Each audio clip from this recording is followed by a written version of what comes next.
The sun bled out across the Wyoming territory, staining the vast, silver sky with streaks of bruised purple and dying orange.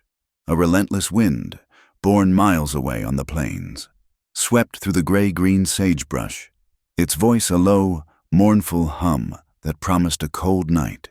Here, in the shallow basin known as Coyote Bend, the world felt stripped down to its essentials: earth, sky, and the howling solitude between them. Hunkered low against the horizon was a single log cabin, a dark, solid shape against the fading light, its windows two small squares of amber warmth. Inside, the silence was as thick and heavy as the timbered walls. Mara Quinn sat on the very edge of the bed, her spine as straight and unyielding as a fence post. Her hands were clasped so tightly in her lap that her knuckles were white, bone stark against her tanned skin. The dress she wore was meant to be for a wedding, but it was simple. Unadorned, cream-colored linen, already softened and worn to the shade of dried wheat. It was a practical garment for a practical arrangement. On a small, rough-hewn table beside the bed, a marriage certificate lay where the justice had left it. The ink, declaring her Mara Hale, was barely dry, the looping script a foreign claim on her identity. The cabin door creaked open, and the wind swirled in, carrying the scent of dust and distant rain. Rowan Hale stepped inside, bringing the chill of the evening with him.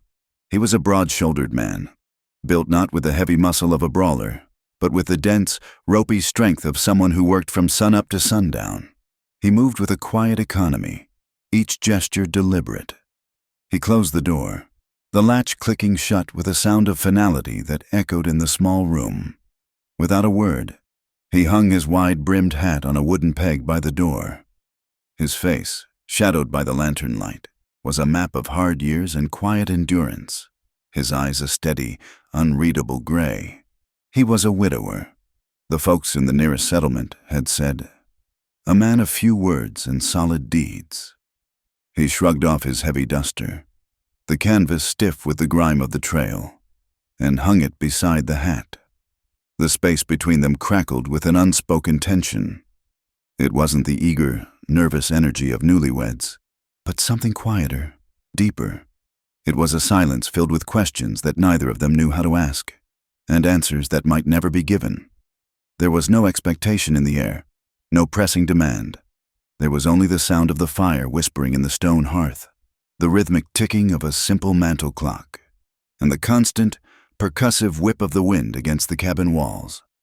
This was a marriage of necessity, a bargain struck in quiet desperation. He needed a woman to keep his home, to cook and mend, to bring a semblance of life back to this lonely ranch. She needed a name, a roof, and the legal protection that came with being a respectable man's wife. A shield. Mara's throat was dry. She watched him as he moved to the fireplace, his worn leather boots making soft scuffing sounds on the wooden floor. He nudged a log with the toe of his boot, sending a shower of sparks up the chimney. He did not look at her. He was giving her space, a commodity more precious than gold. Finally, she found her voice, though it was little more than a thread of sound, nearly lost in the noise of the wind. I don't know how to be a wife. The words hung in the air, a confession of inadequacy, of fear. It was the truest thing she had ever said. She knew how to scrub floors, how to bake bread until her hands were raw, how to sit silently while men talked. But she did not know the intimacies, the softness, the yielding that the word wife implied. She did not know how to share a bed, a life, a future. Rowan Hale turned his head slowly, his gaze finally meeting hers across the room. The firelight carved deep shadows into the planes of his face, but his eyes were clear and steady. There was no judgment in them, no disappointment. There was only a quiet consideration. His voice, when he spoke, was low and warm, a startling contrast to the harsh land outside. "Then we won't start with that," he said, his tone even. "No one's born knowing. For tonight, you just rest. That's all that's asked of you." He didn't move toward the bed. He didn't press his advantage as another man might have, seeing her vulnerability as an invitation. Instead, he turned away and pulled a simple, straight-backed wooden chair closer to the hearth. He sat, the chair groaning under his weight, and reached for a book on the mantelpiece. It was a Bible, its leather cover worn smooth and cracked with age. The pages softened and frayed at the edges. He opened it to a marked passage and leaned forward, his profile lit by the flickering flames as he began to read in silence. He had given her a choice. He had given her the room to breathe. Mara watched him for a long moment, the tightness in her chest easing just a fraction. Slowly, as if her limbs belonged to someone else, she swung her legs up onto the bed. The mattress was firm, filled with straw, but it was clean. She slipped under the heavy, coarse wool blankets, the fabric scratchy against her skin but blessedly warm. She lay on her side, facing the wall, her back to the room, to him. She curled into a tight ball, a familiar posture of self-preservation. From the other side of the cabin, she could hear the soft rustle of a page turning, and then a different sound, the creak of another cot, set up on the far side of the hearth. She hadn't even noticed it before. He wasn't going to join her. He was giving her not just the bed, but the night itself. She closed her eyes and listened. She listened past the wind, past the crackle of the fire. She listened for his breathing. It came, slow and steady, a deep, even rhythm that spoke of a clear conscience and profound exhaustion, in and out. A quiet, living metronome in the vast, empty silence of the territory. The sound was an anchor. It was the sound of safety. The feeling was so foreign, so rare, it was almost painful. It had been a long, long time since she had felt safe in the dark. Not since that other night, the one of smoke and fire and screams that she never, ever spoke of. Lying there, in the dark of a stranger's cabin, with a man she barely knew sleeping just feet away.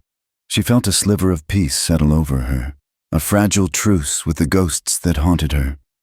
The narrative of the room shifted from the unspoken tension between two people to the quiet language of the objects around them.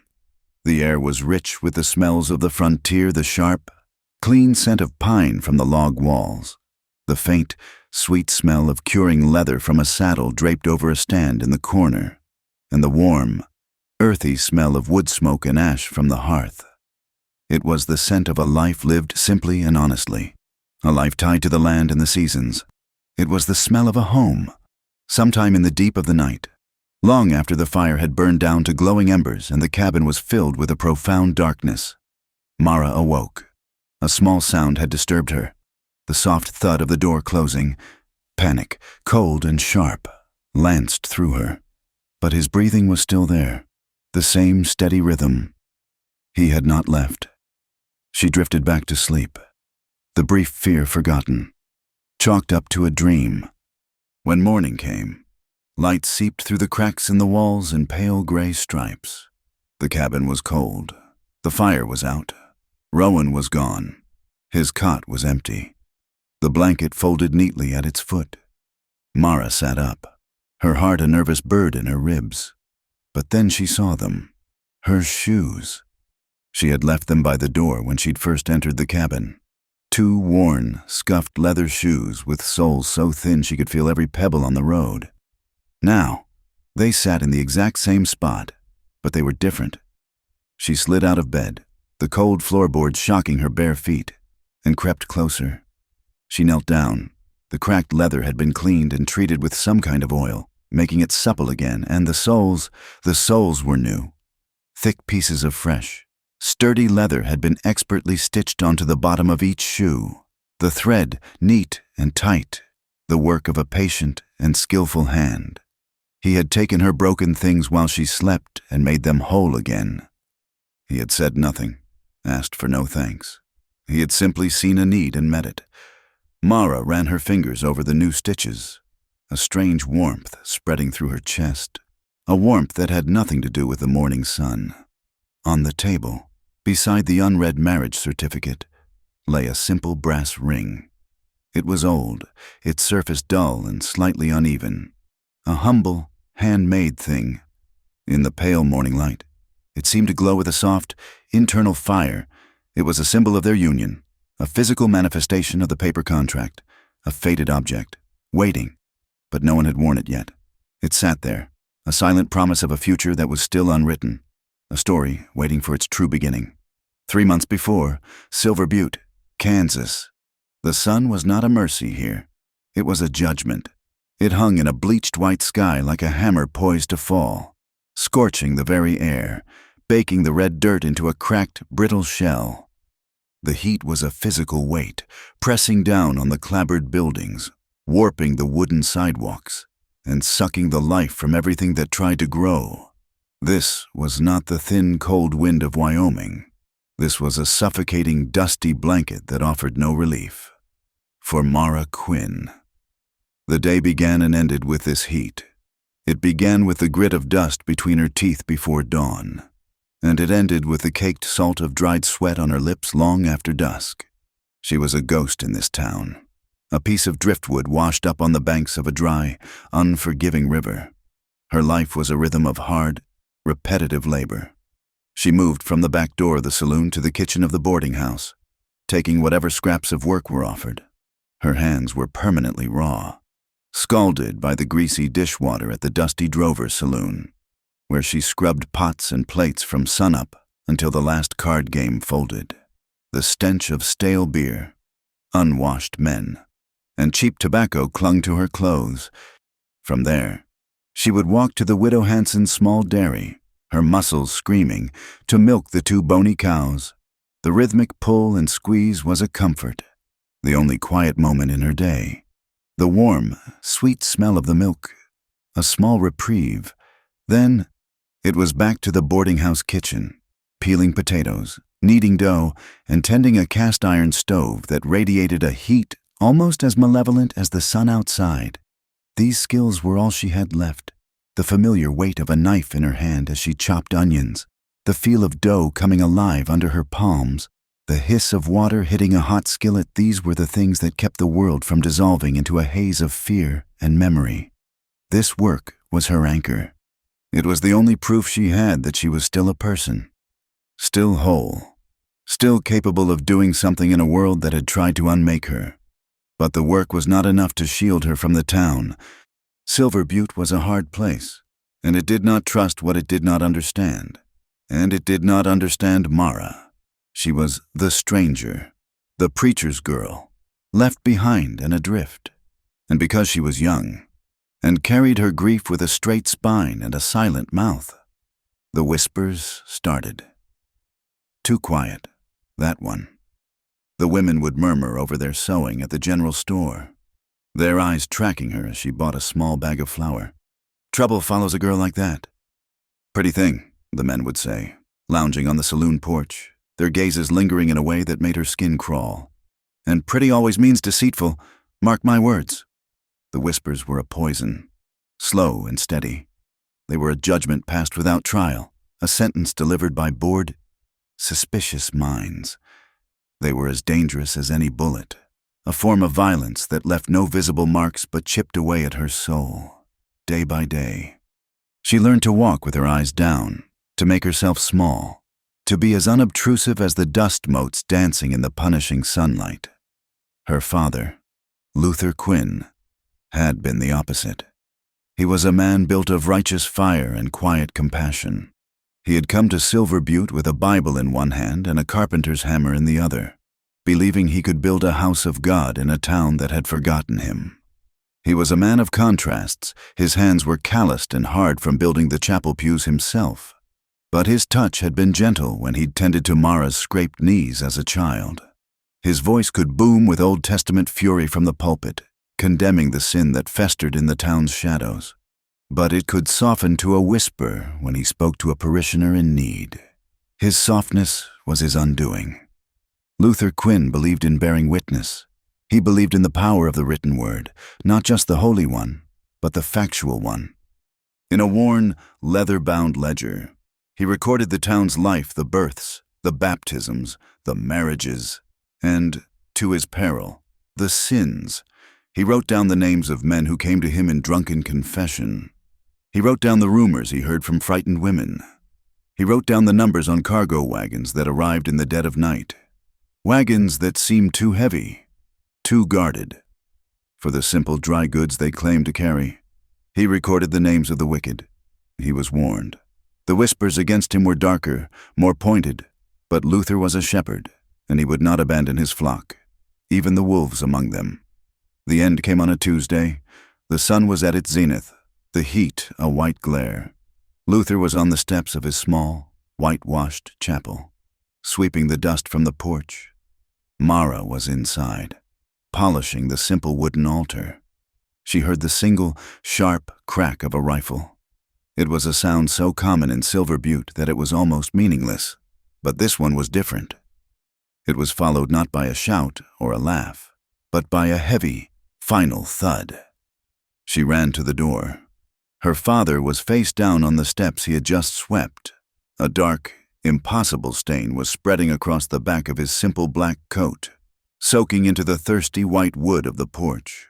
A man on horseback was already a block away, just a diminishing shape in the shimmering heat. No one gave chase. Windows were shuttered. Doors were closed. The street, moments before bustling, was suddenly terribly empty. Mara did not scream. The sound backed up in her throat, a solid, burning thing. She walked down the steps, her legs numb, and knelt beside him. She turned him over, saw the emptiness in the eyes that had always held such fire, and the world went silent. Later, after the town silent, fearful helpers had carried his body away. Two men she didn't know, men with hard eyes and clean boots, entered the small rectory behind the chapel. She stood in the kitchen, frozen. They didn't speak to her. They didn't even look at her. They went straight to her father's desk, took the leather-bound ledger, and tossed it into the fireplace. She watched as the flames licked at the cover. The leather curled and blackened. The pages, filled with her father's neat, strong script, began to brown at the edges, then flared, one by one, into bright, consuming fire. The names, the dates, the numbers, all of it turned to black, floating ash, and as the last page crumbled, the scream that was trapped inside her chest solidified. It turned from terror into something harder, colder, and infinitely more enduring. It became a vow, a silent promise, made to the smoke and the ashes, that his record would not be in vain. They had burned the book, but they had not burned her memory. Her life of quiet labor became a life of watchful waiting.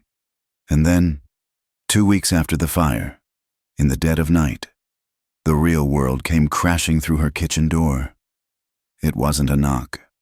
It was the sound of a heavy body stumbling, colliding with the flimsy door, and collapsing onto the floor. Mara, sleeping fitfully on a cot by the cold stove, was on her feet in an instant, her heart hammering. A cast-iron skillet gripped in her hand. A man was sprawled on her floor, groaning. He was trying to push himself up, but his left leg was useless, twisted at an unnatural angle. In the sliver of moonlight coming through the window, she saw the uniform, the faded, worn blue of a Union soldier, years after the war had ended, and she saw the blood. A dark, wet patch was spreading rapidly across his side, staining the wool and the floorboards beneath him. "Please," he gasped, his voice a ragged whisper. Lock the door!" Her fear was eclipsed by the immediate, physical reality of the man's need. This was something she understood. A wound, a fever, a body in crisis. This was work for her hands. She jammed a chair under the door handle and flew to his side, lighting a kerosene lamp with a trembling match. His face was pale and slick with sweat, his features contorted in agony. He was older than her, maybe 40, with a grizzled beard and eyes wide with a combination of pain and sheer terror. He was a veteran. His limp wasn't just from tonight. This was an old injury, aggravated. But the bullet wound in his side was fresh and bleeding profusely. "Jonas Pike," he wheezed, as she ripped open his shirt. They shot me." "Hold still," she commanded, her voice surprisingly steady. She grabbed a dipper of water, her sewing basket, and the last of her father's whiskey. She washed the wound, her stomach churning at the torn flesh, and then threaded her strongest needle. "This will hurt," she said, handing him a wooden spoon. "Bite down," he cried out, a muffled, guttural sound, as she pulled the first stitch tight. She worked for an hour, her hands moving with a grim efficiency, sewing his skin back together as if she were mending a burst seam in a grain sack. When she was done, she wrapped his torso in clean strips of linen, her last good sheet. His fever was already raging. She built up the fire and began to brew a bitter tea from the wild herbs her father had taught her to gather: yarrow to staunch the bleeding, willow bark for the pain, and chamomile to force a sleep. She forced the hot, bitter liquid past his clenched teeth. For 2 days, he drifted in a sea of fever, the world reduced to the 4 walls of her small kitchen. And in that fever, he talked. He didn't make sense, at first. Just fragmented, desperate whispers. "Westbound train, 4:10 from Abilene. Check the manifest. Lot 12, dry goods. No, always marked dry goods. Harrigan's warehouse, the cellar. God forgive us, the cellar." Mara listened, her blood turning to ice. She sat on the floor, her back against the wall, and the fragments began to lock into place. Harrigan's warehouse, the 4:10 train. She had seen those words. She had seen them in her father's neat, strong script, in the ledger, just before it burned. The man raving on her floor was not a stranger. He was a part of her father's last, fatal investigation. On the 3rd night, the fever broke. Jonas Pike woke, his eyes clear but haunted. He looked at Mara, at the small, clean kitchen, and then down at his neatly bandaged side. You saved me, girl." "What did my father find?" she asked, her voice flat, devoid of emotion. Jonas's eyes widened. "Luther Quinn, you're his girl." He tried to sit up, wincing. "Then you know what they do." "I know he's dead for what he wrote down," Mara said, "and I know you're here for the same reason." He nodded, his face grim. "It's a ring," he whispered, his eyes darting to the shuttered window. "Bigger than anyone knows. They're not just moving cattle or guns. They're moving people. Young women, children, taking them from settlements, from wagon trains, shipping them west to the camps or south to the ports." He shuddered. "It's run by gentlemen, respected men, men who wear starched collars and badges, men who run the banks and the telegraph offices." He coughed, a dry, racking sound. "Your PA. He was getting too close. He figured out the routes. He had the names." "Whose names?" Mara pressed, her hands clenched into fists. Jonas's eyes filled with a fresh terror. He leaned in, his voice so low she had to put her ear almost to his lips to hear him. He spoke one name, a name that dripped with a cold. Handsome menace. "Silas Crow." The name meant nothing to her, but the way Jonas said it made her shiver. "He's a deputy marshal." Jonas breathed. "Wears a silver star bright as a new dollar, got cold, pretty blue eyes and a smile that'll charm a snake. But his heart is lead. He runs it all, the routes, the men, the money. He's the one who signs the papers, who looks the other way, who makes sure the cargo is never, ever inspected. He's the one who gave the order to silence your PA." Mara's world tilted.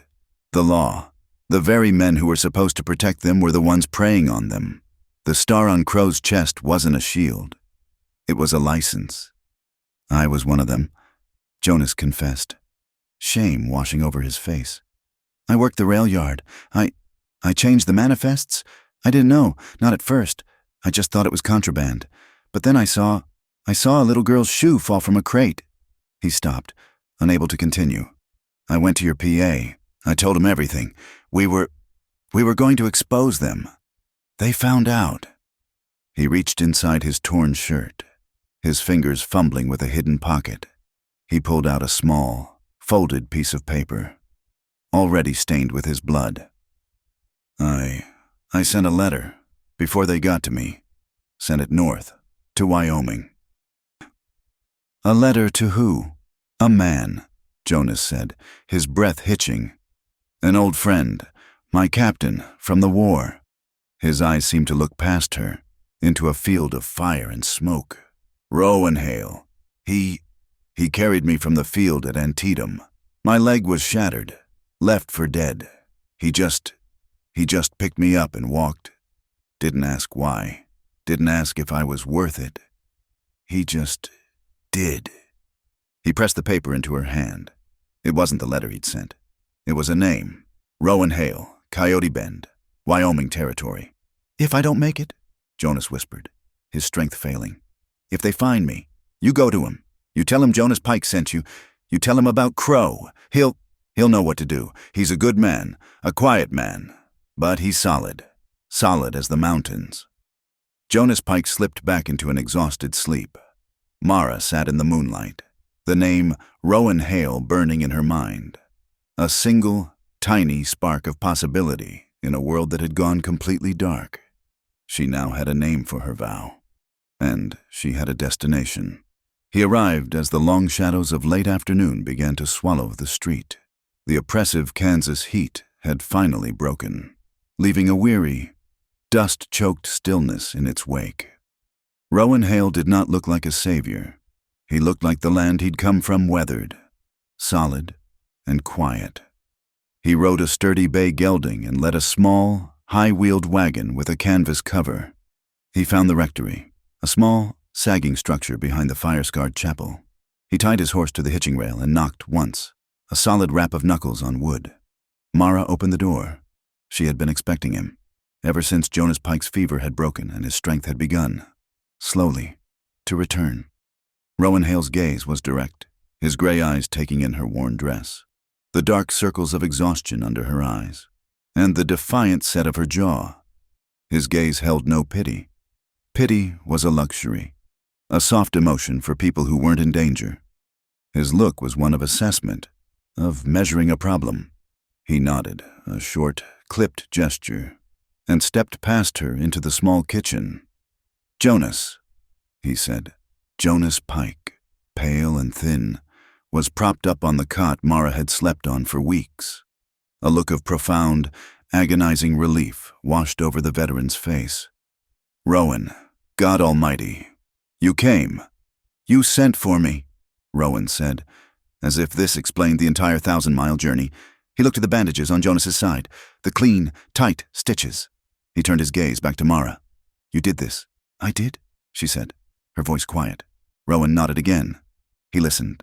Mara and Jonas, in halting, fearful bursts, told him everything. They spoke of the ledger, the fire, the names. They spoke of the warehouse, the late-night trains, and the wagons marked as dry goods. And they spoke the name Silas Crow. Rowan Hale stood by the cold stove, his hat in his hands, and simply absorbed the information. He asked only 2 questions. "Where is the proof now?" "Burned," Mara said, her voice tightening. "All of it, except what we remember. And Crow, does he know about you?" "Miss," he directed at Mara. "He knows my father is dead," Mara said. "I don't know if he knows I exist, but the men who burned the book, they saw me. They know I was here." That was enough. The silence in the small room stretched, thick and heavy. Jonas watched his old friend, waiting. Mara braced herself, expecting to be told to run, to hide, to disappear. Rowan put his hat back on and motioned to the door. "Miss Quinn, a word outside." She followed him onto the small, warped porch. The sun was gone, leaving a bruised, purple twilight. The air smelled of dust and the faint, bitter scent of creosote. Rowan Hale did not waste time with pleasantries. He got straight to the point, his voice low and practical. "Jonas is right," he said, not looking at her, but at the darkening horizon. "You're not safe here. Crow, or men like him. They don't leave loose ends. A girl on her own is a loose end. You can't run far enough or fast enough." Mara's hands clenched at her sides. "I am not asking for help, Mr. Hale. I helped your friend." "I know what you're asking for," he said, finally turning to look at her. "You're asking for justice. And justice is a hard thing to get when you're running. You need to be standing on solid ground." He paused, letting the weight of his next words settle. "Marry me." The words were so unexpected, so completely devoid of romance or sentiment, that Mara let out a short, sharp bark of a laugh. It was a dry, rusty sound, torn from her throat. "Marry you, I don't know you." "That doesn't matter," Rowan said, unflinching. "This isn't about that. This is a trade. I'm a widower. My ranch is a long way from here. It's isolated. I need someone to manage the house, to cook, to see to the linens. My last hired hand was a drunk, and I've got no time for it. That's what I need." He held her gaze, his eyes clear and honest. "Here's what you need. You need a roof. You need a new name. On my land. In my home. You are Mrs. Hale. The law protects a married woman's property and person in a way it doesn't protect a lone girl. It's a shield, a legal, binding shield. I need a hand in the house. You need a safe place to stand. It's a fair bargain." Mara stared at him. The laugh had died in her throat, choked off by the cold, hard logic of his offer. He wasn't offering her affection. He wasn't offering her love. He was offering her something far more precious, something she hadn't realized she'd lost until this very moment. Safety. The word echoed in the desolate landscape of her mind. Safety. A place to breathe. A name that wasn't the stranger or the preacher's girl. A legal wall between her and the shadows. She thought of the whispers in town. She thought of the men who had burned her father's ledger. Their faces indistinct in her memory, but their intent perfectly clear. She thought of Silas Crow, a man with a silver star and a heart of lead. And then she looked at Rowan Hale. He was not a savior. He was a rock, a place to anchor. She gave a single, sharp nod. "All right, we'll do it now," he said. "Get your things." The wedding, if it could be called that, took place in the cramped, dusty office of the town's circuit clerk. The clerk himself, a man with ink-stained fingers and a bored expression, was clearly annoyed at being kept after hours. Rowan Hale paid the fee in silver. The room smelled of stale cigar smoke, old paper, and the metallic tang of the inkwell. There were no flowers, no vows, no witnesses save for the clerk and a sleeping dog in the corner.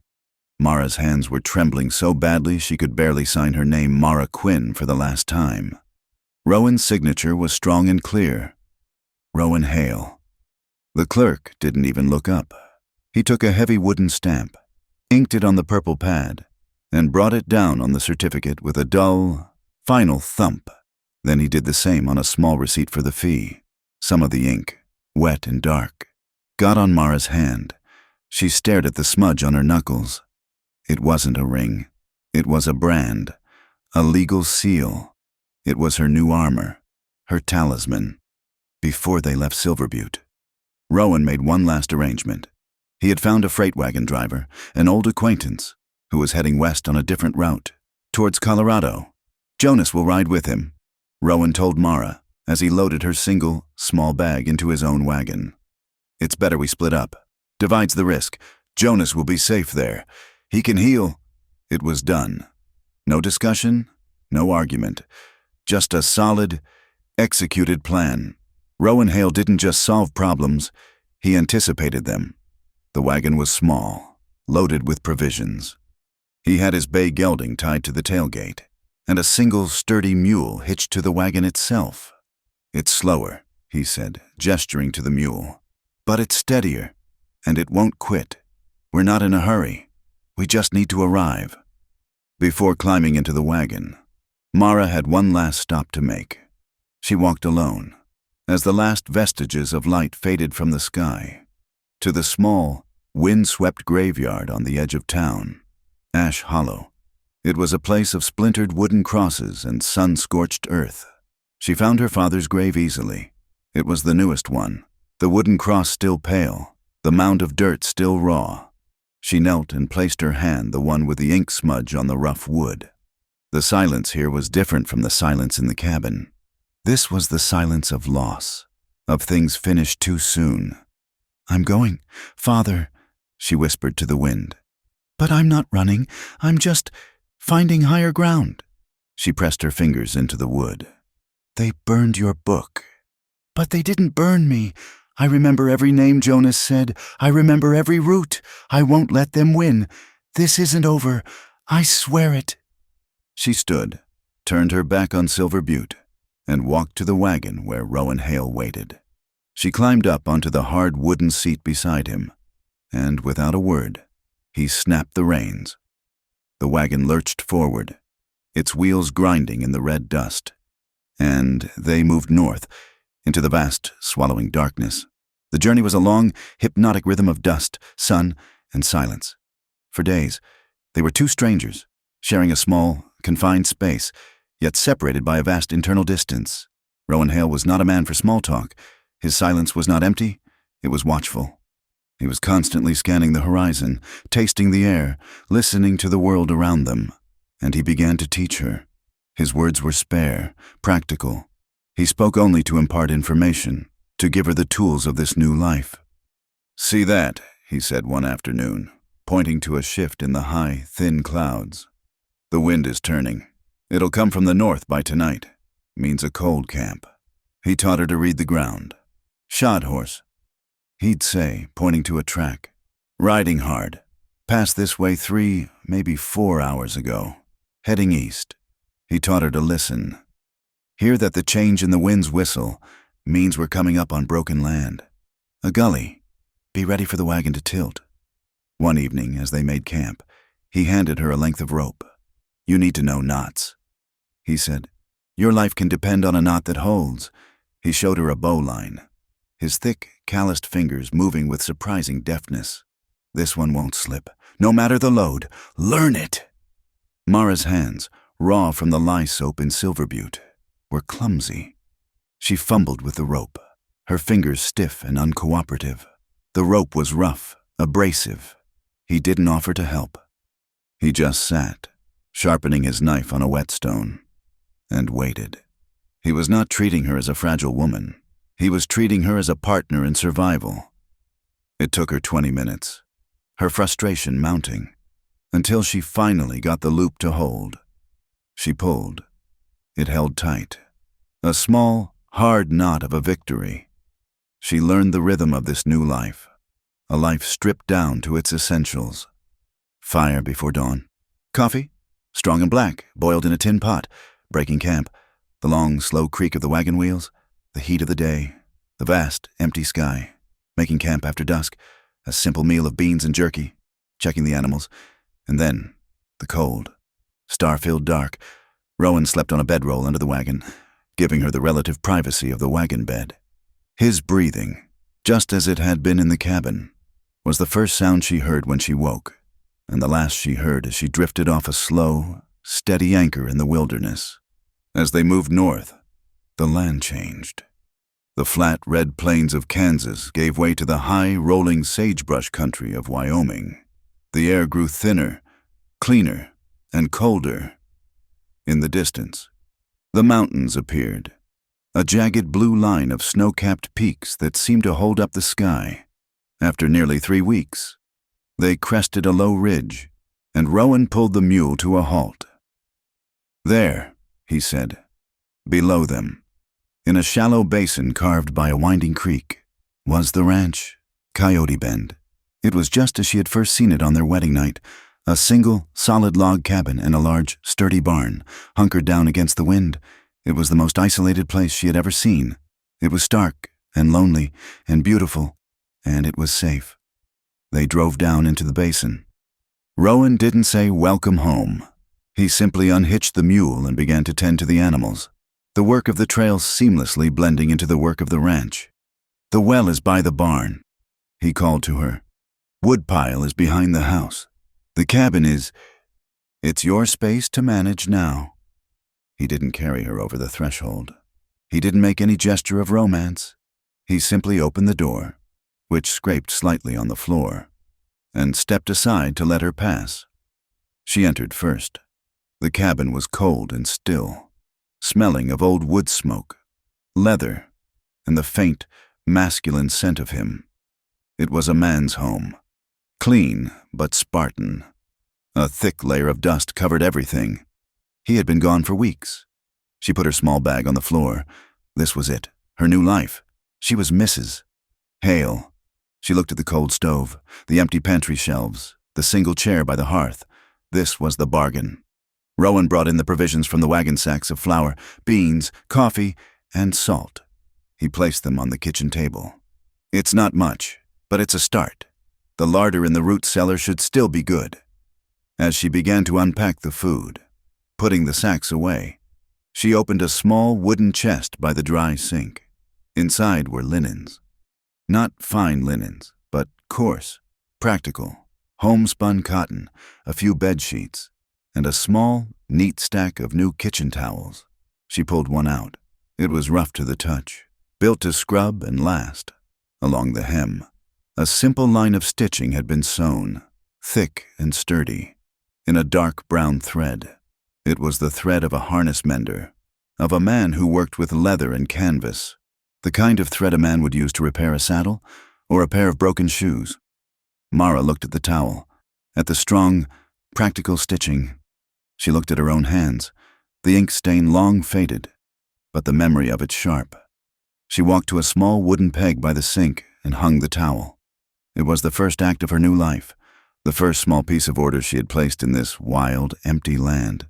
Outside, the wind was rising, the same lonely Wyoming wind, but inside the cabin, the thick log walls felt solid. Mara took a deep breath. She needed to build a fire. The sun was setting, and her husband would be in for supper. Life on the Hale Ranch settled into a rhythm, dictated not by a clock, but by the sun and the needs of the land. The silence that had first existed between them, taut and fragile, slowly transformed. It became a shared space, a comfortable quiet built on the foundation of routine. Rowan rose in the dark, the scrape of his boots on the floor and the soft clink of the stove lid as he started the coffee. Her first sounds of the day. He would be gone to the barns before she even lit the main lantern, and he often wouldn't return until the sky was purple with dusk, smelling of hay, horse, and the cold. Clean air. Rowan Hale never touched her, not by accident, not by design. He moved around her in the small cabin with a deliberate, careful grace, as if she were a skittish doe he was afraid of startling. He never offered a hand to help her down from the wagon. He never brushed against her as they passed in the narrow space between the table and the stove. His respect for her boundaries was absolute, a physical wall he had erected around her. But his care manifested in other ways, in a language of silent action.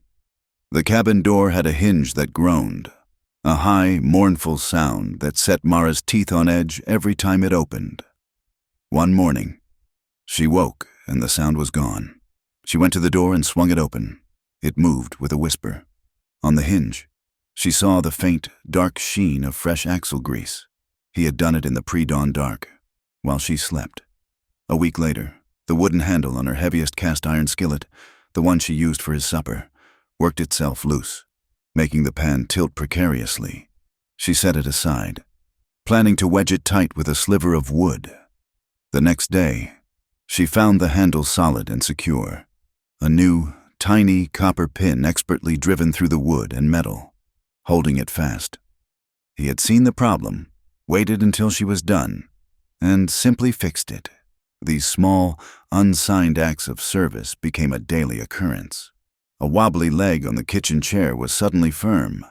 The wood box, which she filled herself, would mysteriously be overflowing on mornings when the air was sharpest, his way of saving her an extra trip in the biting cold. Their first trip to Raven's Notch, the nearest settlement, a hard 4-hour ride, was a necessity. Mara, climbing down from the loft where the winter feed was stored, slipped on a loose patch of hay. She landed hard on her right arm, a sharp, white-hot pain shooting from her wrist to her elbow. She hadn't cried out, but she couldn't hide the way she cradled the arm, her face pale. Rowan had just said, "Get your coat." Doctor. Elias Finch was a man who smelled of stale pipe tobacco and self-importance. His office was dusty, his gaze dismissive. He looked at Rowan with the grudging respect due a man with a large herd. But his eyes slid over Mara as if she were a piece of furniture. "Sprained it," he said, poking at her swollen wrist with a plump, ungentle finger. Mara winced, pulling back. "Hurts. Does it?" "She needs it set, doctor, and a splint," Rowan said, his voice flat. "Doctor." Finch leaned back in his chair. "Well now, Mr. Hale, that's for me to decide. She's a bit high-strung. Isn't she, this new wife of yours? Heard you brought her from Kansas." Folks say she just appeared. His tone was oily, implying she was flimsy, perhaps prone to hysterics. He was invalidating her pain, reducing her to a piece of town gossip. Mara felt the old, cold fear of Silver Butte creep up her spine. Rowan Hale did not raise his voice. He didn't move. He simply stared at the doctor, his gray eyes turning as hard and flat as slate. The temperature in the small, dusty room seemed to drop 10 degrees. "We're done here," he said. He placed $2 on the desk payment for the wasted time and turned to Mara. "Come." He helped her up, his hand firm on her good elbow, and led her out of the office, leaving the doctor sputtering in his chair. He didn't take her back to the ranch. Instead, he rode north, up into the foothills. Following the thin, rushing water of Cedar Creek, the air grew cold, smelling of pine and damp rock. After an hour, he stopped at a small, sheltered camp. An older Shoshone woman, her face a beautiful map of wrinkles, emerged from a skin lodge. She and Rowan exchanged a quiet nod of greeting. Without a word, she gestured for Mara to sit. Her hands were ancient, but her touch was incredibly light, moving over Mara's wrist with a practiced, knowing pressure that was the opposite of the doctor's violation. She spoke in a few soft words to Rowan, who nodded. She disappeared and returned with a poultice of mashed leaves that smelled of wintergreen and damp earth, and 2 perfectly straight, smooth pieces of willow bark. She bound the wrist tightly, the poultice instantly cooling the fire in Mara's skin.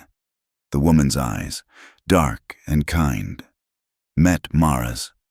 She saw no vague wife. She saw only a person in pain. On the ride home, Rowan finally spoke. "Old Willow's people were here before the fort. She set my leg when I was thrown. 2 winters back, she knows bone." He had not only defended Mara's dignity, he had trusted her care to someone the town of Raven's Notch would have dismissed as a savage. He trusted competence. He trusted what was real. The town learned this lesson about Rowan Hale, slowly but surely, at the Mercantile, the only one in Raven's Notch. The proprietor, Mr. Slocum, tallied their purchases: flour, salt, coffee, beans. He was a weasel of a man who smiled too much. He counted out the change from Rowan's gold piece, his hand moving quickly, but he held back a quarter. It was a small-town grift, a tax on a man who lived too far out to argue. Rowan picked up the coins, his gaze holding Slocum's. He didn't recount it. He just paused, the silence stretching. Then, he dipped his fingers into his own pocket, pulled out a quarter, and placed it deliberately on the counter. "You're short," he said. It wasn't an accusation. It was a statement of fact. Slocum's smile vanished. Rowan picked up the last sack of flour and walked out. Mara followed. They never went back to Slocum's. From then on, Rowan made the extra 2-day journey to Fort Bridger for their supplies.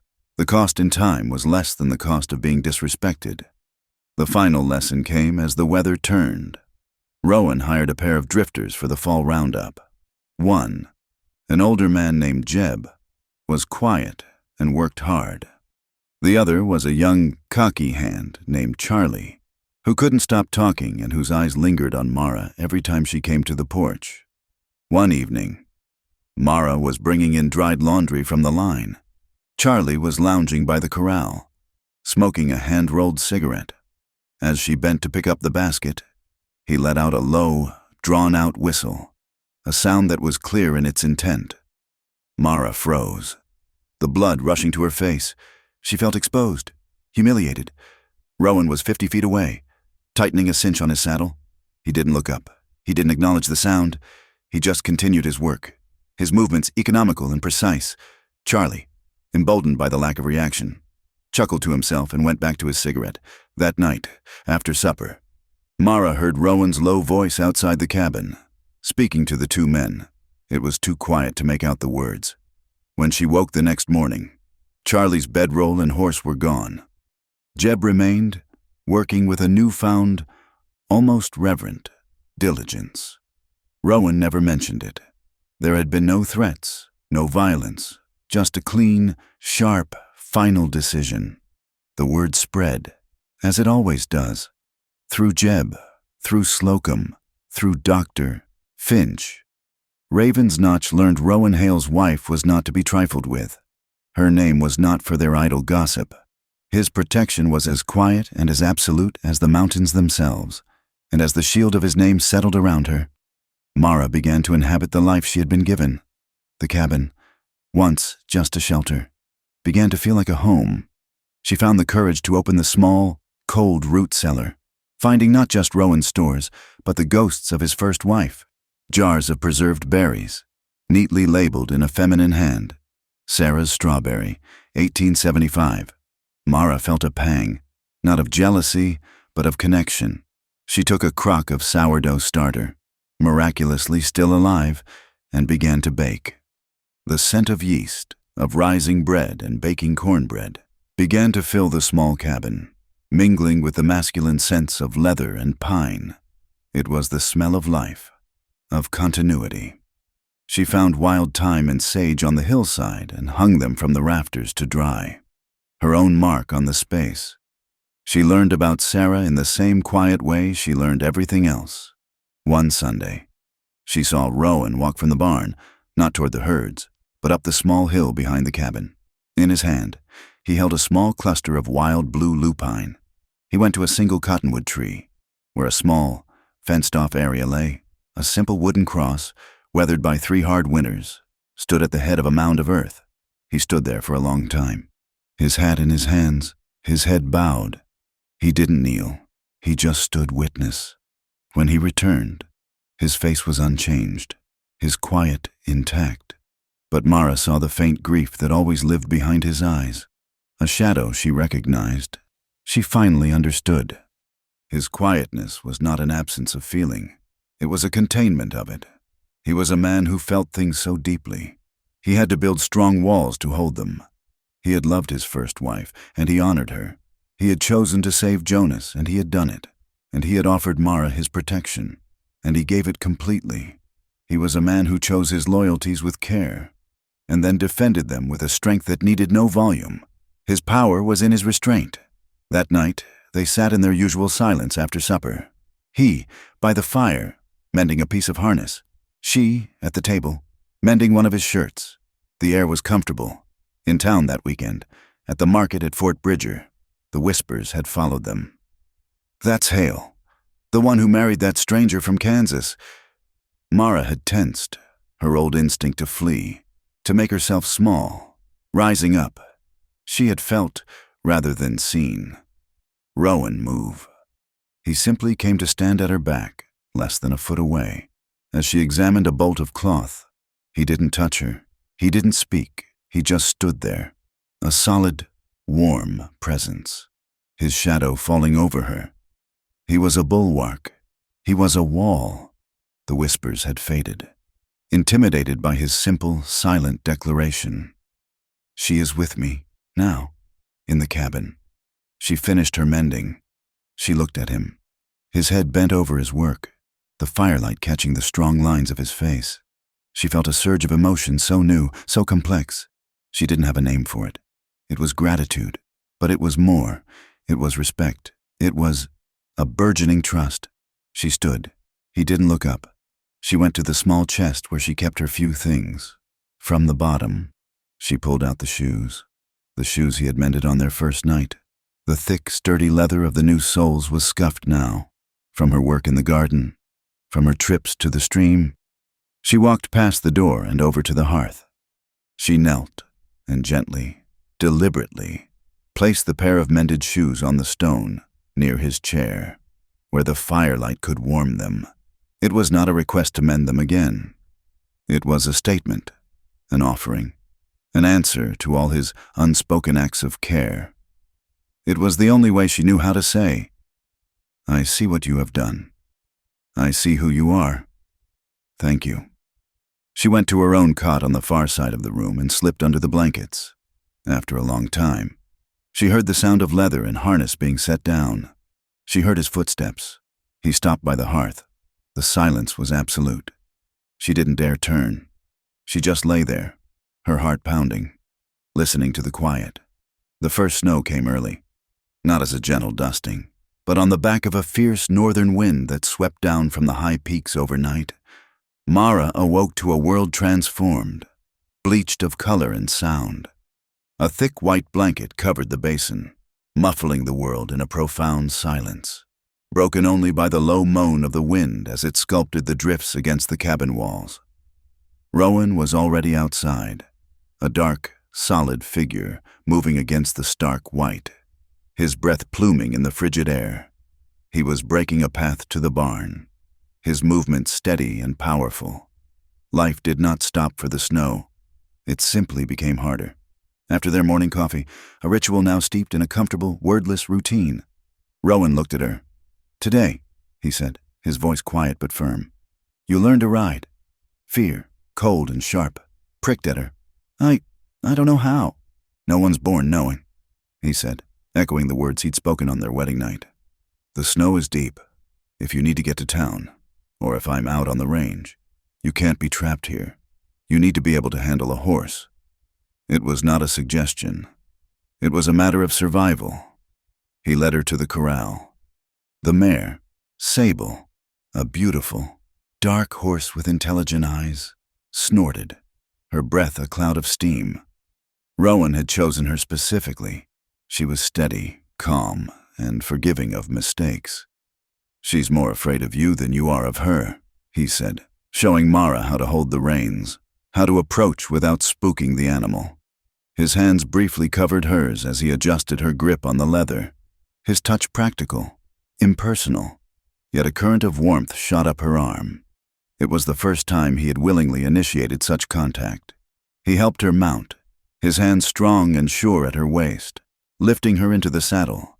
The world looked different from this height, wider, more expansive, more intimidating. "The reins are for conversation, not for argument," he said, leading the mare out into the deep snow of the home pasture.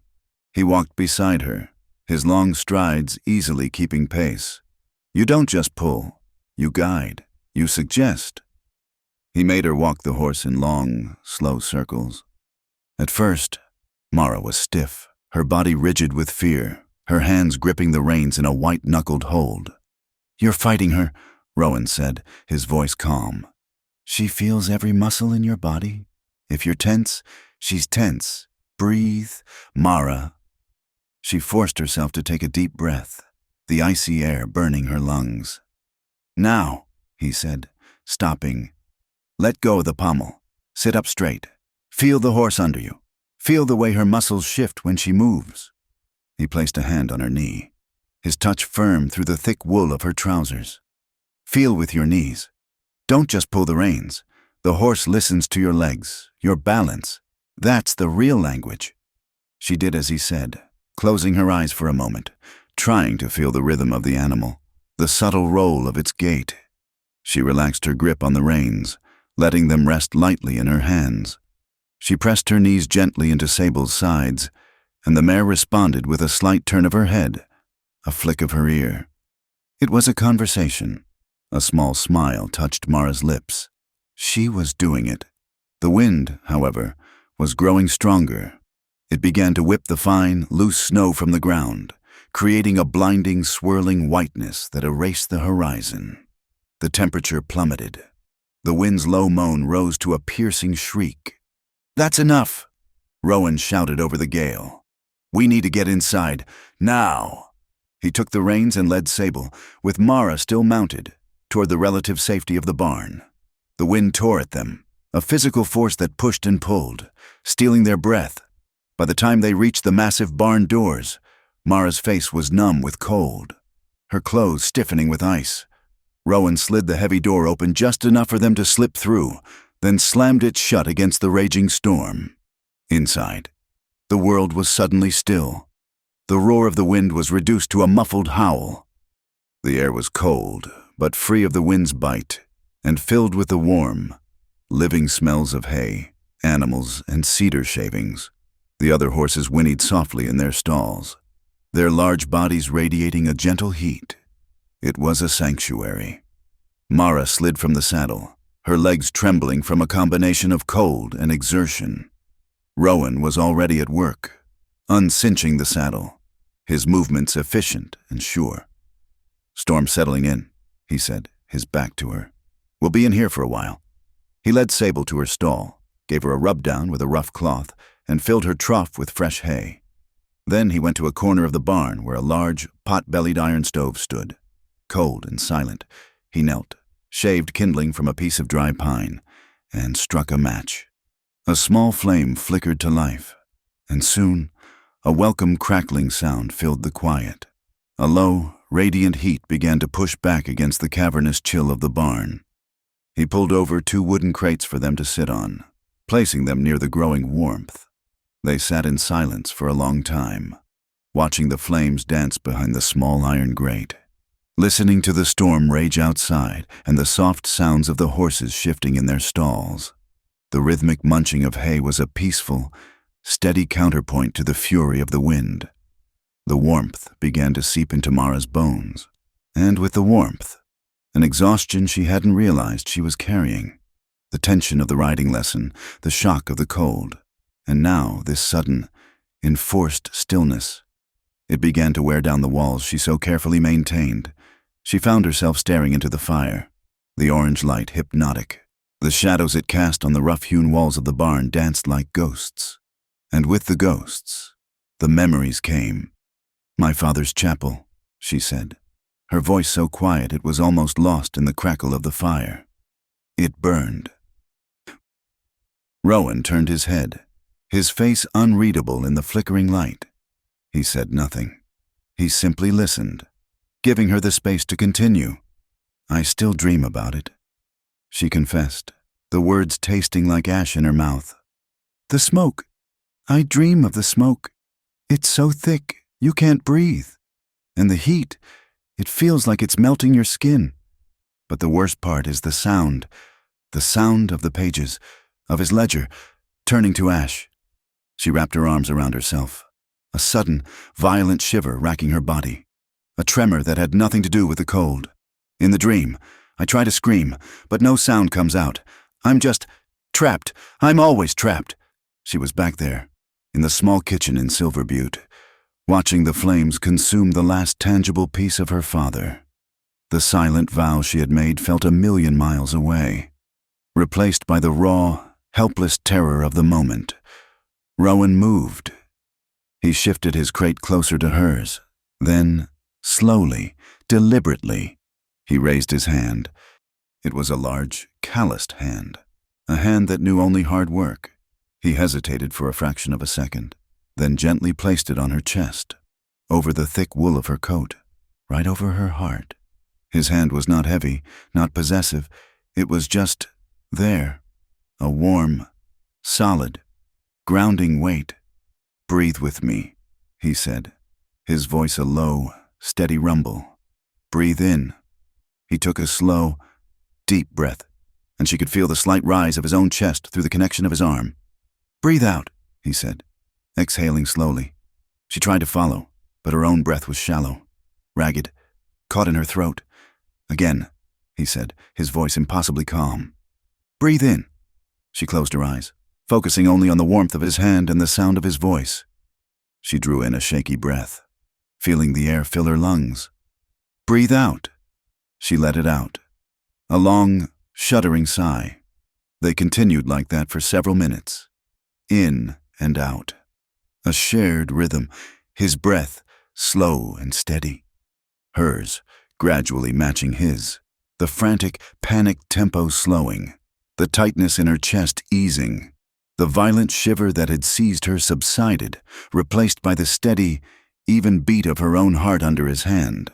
The images of fire and smoke began to recede, pushed back by the simple, physical reality of the man beside her. He was her anchor. He had pulled her out of the roaring sea of her memory and onto solid ground. When the last of the trembling had passed, she felt a profound sense of peace, of quiet. She opened her eyes. He was still watching her, his gray eyes deep with an emotion she couldn't name. He didn't remove his hand. Slowly, tentatively, she leaned sideways until her head rested against his shoulder. It was a gesture of immense trust, a yielding she had never offered to anyone. His shoulder was solid, unmoving. He smelled of cold air, wood smoke, and wool. For a moment, he remained perfectly still.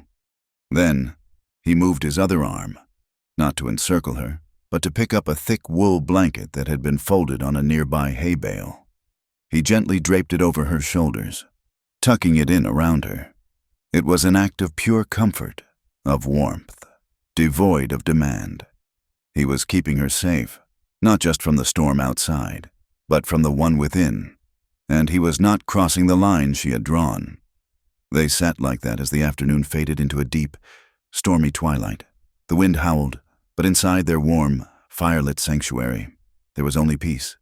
Eventually, lulled by the warmth, the quiet, and the sheer emotional exhaustion, they both drifted off to sleep. Two solitary figures huddled together against the vast, indifferent wilderness. Mara woke first. The fire in the stove had burned down to a bed of glowing red embers, casting a soft, gentle light through the barn. The wind had died down. Outside, she could hear a profound, snowy silence. Rowan was still asleep, his head tilted back against the wall, his breathing deep and even. Her head was still on his shoulder. The blanket was still tucked around her.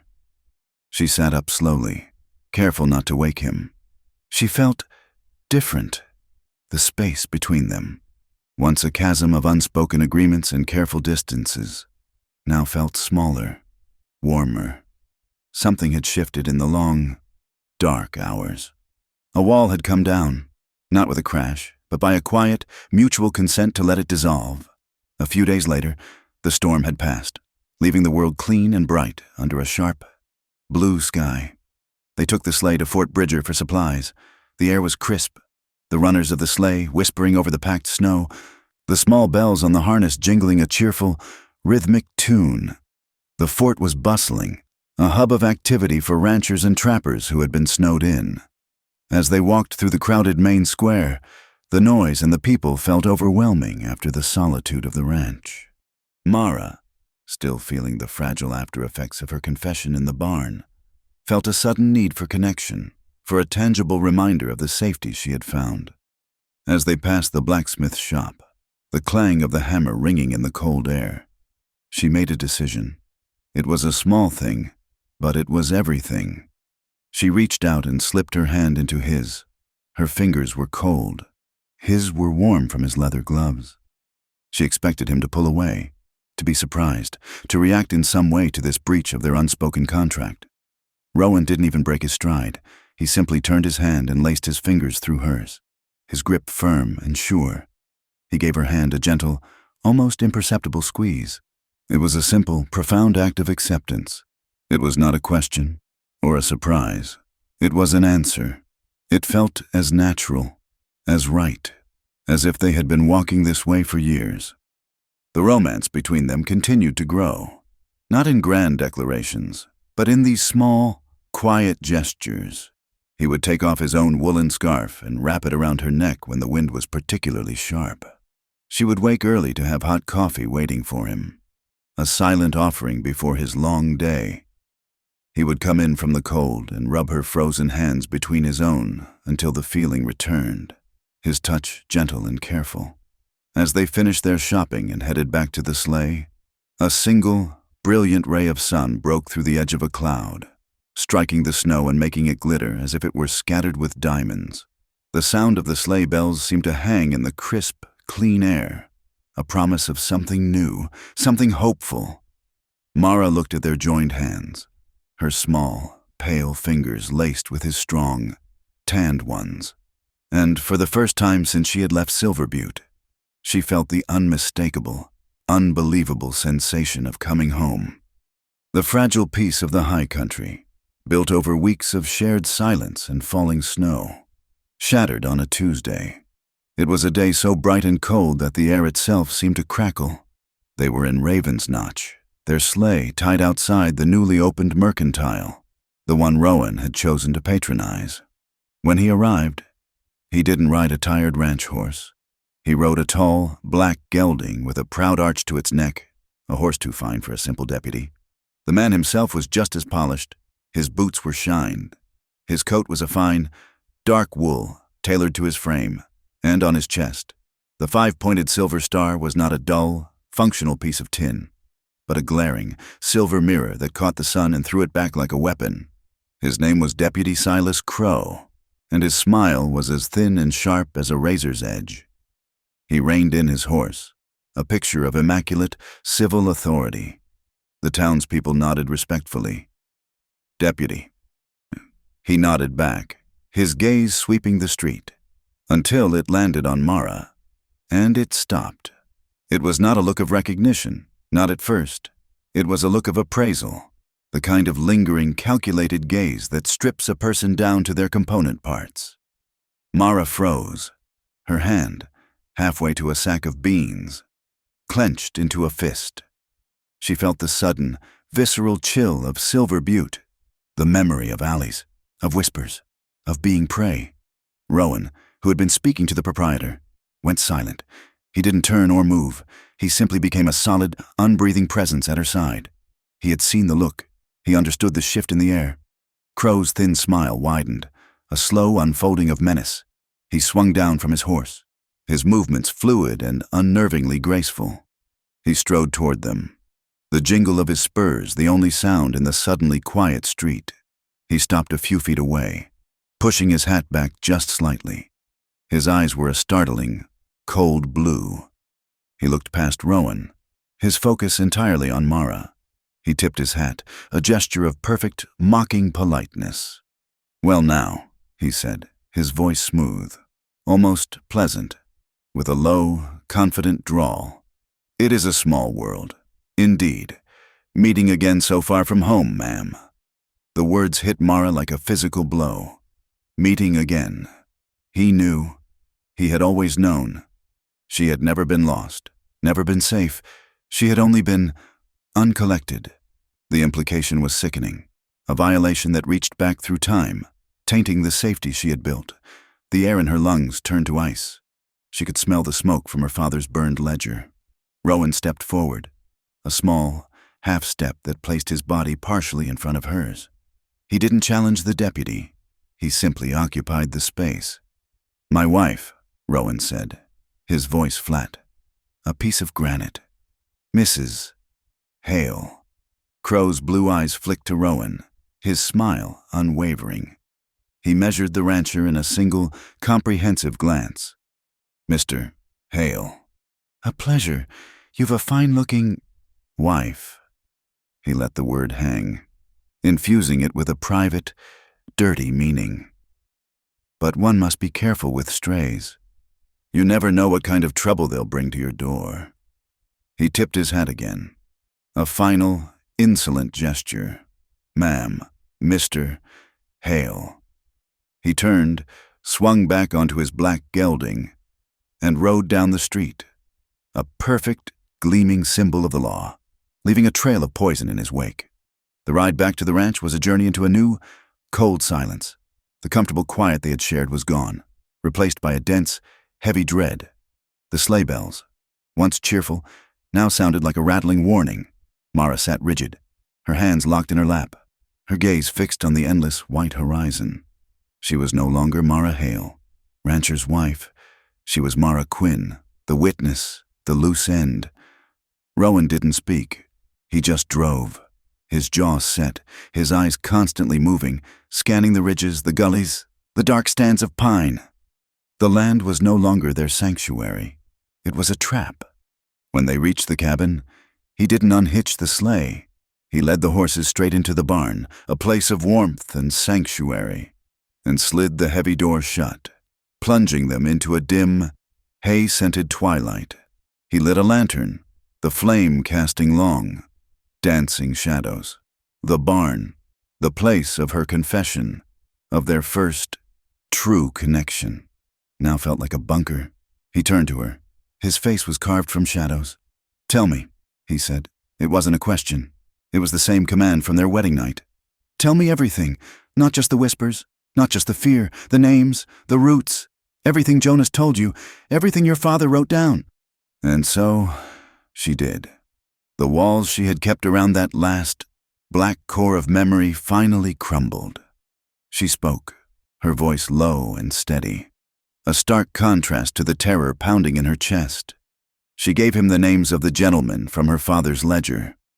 She gave him the train numbers, the 410 from Abilene. She told him about Harrigan's warehouse and the manifests for dry goods. "It's not just him. Rowan," she said, her voice shaking for the first time. "That's what my father found. That's what Jonas confirmed. Crow isn't just a part of it. He is it. He's the one who controls the post, who knows what letters are coming and going. He's the one who signs the transport papers for the railroad, guaranteeing those cars are never searched. He's the one who uses his badge to move cargo from the warehouses to the depots. He's not a man. He's a spider. And his web, it covers half the territory. He's got his badge, but he's got partners with starched collars and bank ledgers." She finally looked up at him, her eyes burning. "He's not an outlaw. He's the law, and he's using it to trade in people." Rowan absorbed this, his expression unchanging, but a new, cold light entered his eyes. He turned and began to methodically unharness the horses, his hands moving with a steady, furious purpose. For a long time, the only sounds were the jingle of buckles, the creak of leather, and the soft snorts of the horses. When he was finished, he leaned against a support beam, arms crossed. "Montana," he said. Mara stared at him. "What?" "We sell. We leave. Tonight. We can be across the border into Montana territory in 3 days. I know the high passes. He'll never find us. We can start over. A new name. A new place. I can protect you." It was a practical, logical solution. It was the answer of a man whose sole purpose was to keep her safe. She thought of the cold, clean safety he had offered her, the mended shoes, the warm hand on her chest, the solid wall at her back. He was offering it all to her again, a lifetime of it. All she had to do was run. She remembered the whispers in Silver Butte, the feeling of being small, of being prey. She remembered the little girl's shoe Jonas had seen fall from a crate. "No," she said. Rowan's head snapped up. "Mara, this is not a fight we can win. That man is a U.S. deputy marshal. We are 2 people on 1,000 acres of snow." "If I run," she said, her voice gaining a strength she didn't know she possessed. "What happens to the next girl he finds? What about the ones already in those warehouses, the ones he calls cargo?" She walked toward him, her own eyes blazing now, not with fear, but with a cold, righteous anger.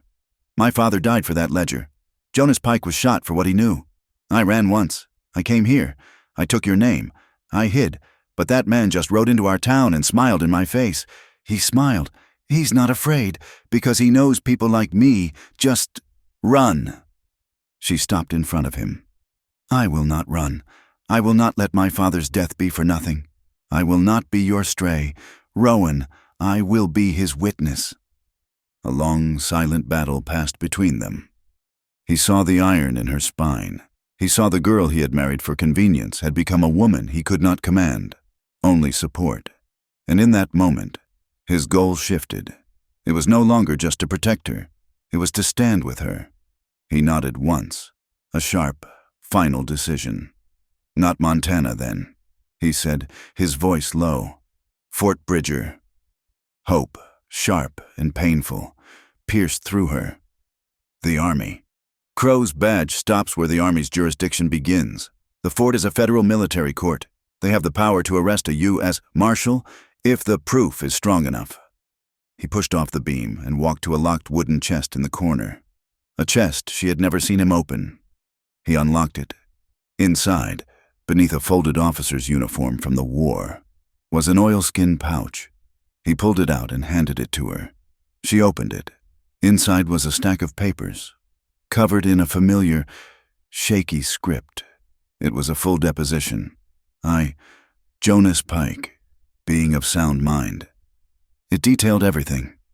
The routes, the warehouse, the manifests, and at the bottom, a clear, sworn signature, witnessed by a notary in Colorado. "You've had this," she breathed. "Jonas sent it a month ago, with the freight driver." Rowan said, "He wrote it as soon as he could hold a pen. He said, 'An anchor, just in case.'" Your memory and his testimony, that's proof. That's solid ground. He began to move, his quiet intensity transforming into a focused, deadly readiness. He was no longer just a rancher. He was the captain Jonas Pike had remembered. We ride at dawn. He didn't speak of fighting. He didn't load a half-dozen rifles. His preparations were practical, efficient, and far more terrifying. He went to the cabin and came back with 2 large canvas bags. Into one, he packed hardtack, dried beef, coffee, and a block of matches. He checked his wagon, not for speed, but for durability. He tested the axles, the wheels, the harnesses, his hands moving with an expert, swift competence. He took out his whetstone and began to sharpen his long hunting knife, the rhythmic, scraping sound filling the barn. He was not preparing for a gunfight. He was preparing to survive a journey. Mara watched him, her fear replaced by a cold, clear purpose. He was preparing the body. She had to prepare the soul. She went back to the cabin, to the small desk where she kept her household accounts. She took a piece of paper and a pen. She dipped the pen in the ink, her hand perfectly steady. She did not write to the law. She wrote to the only other person in Raven's Notch who was supposed to protect the innocent. She wrote to the local pastor, a man she had only seen from a distance. She did not sign her name. Reverend. A good shepherd watches his flock, especially at night, for the sake of the innocent. I beg you, do not let children be taken from the church grounds after Sunday service.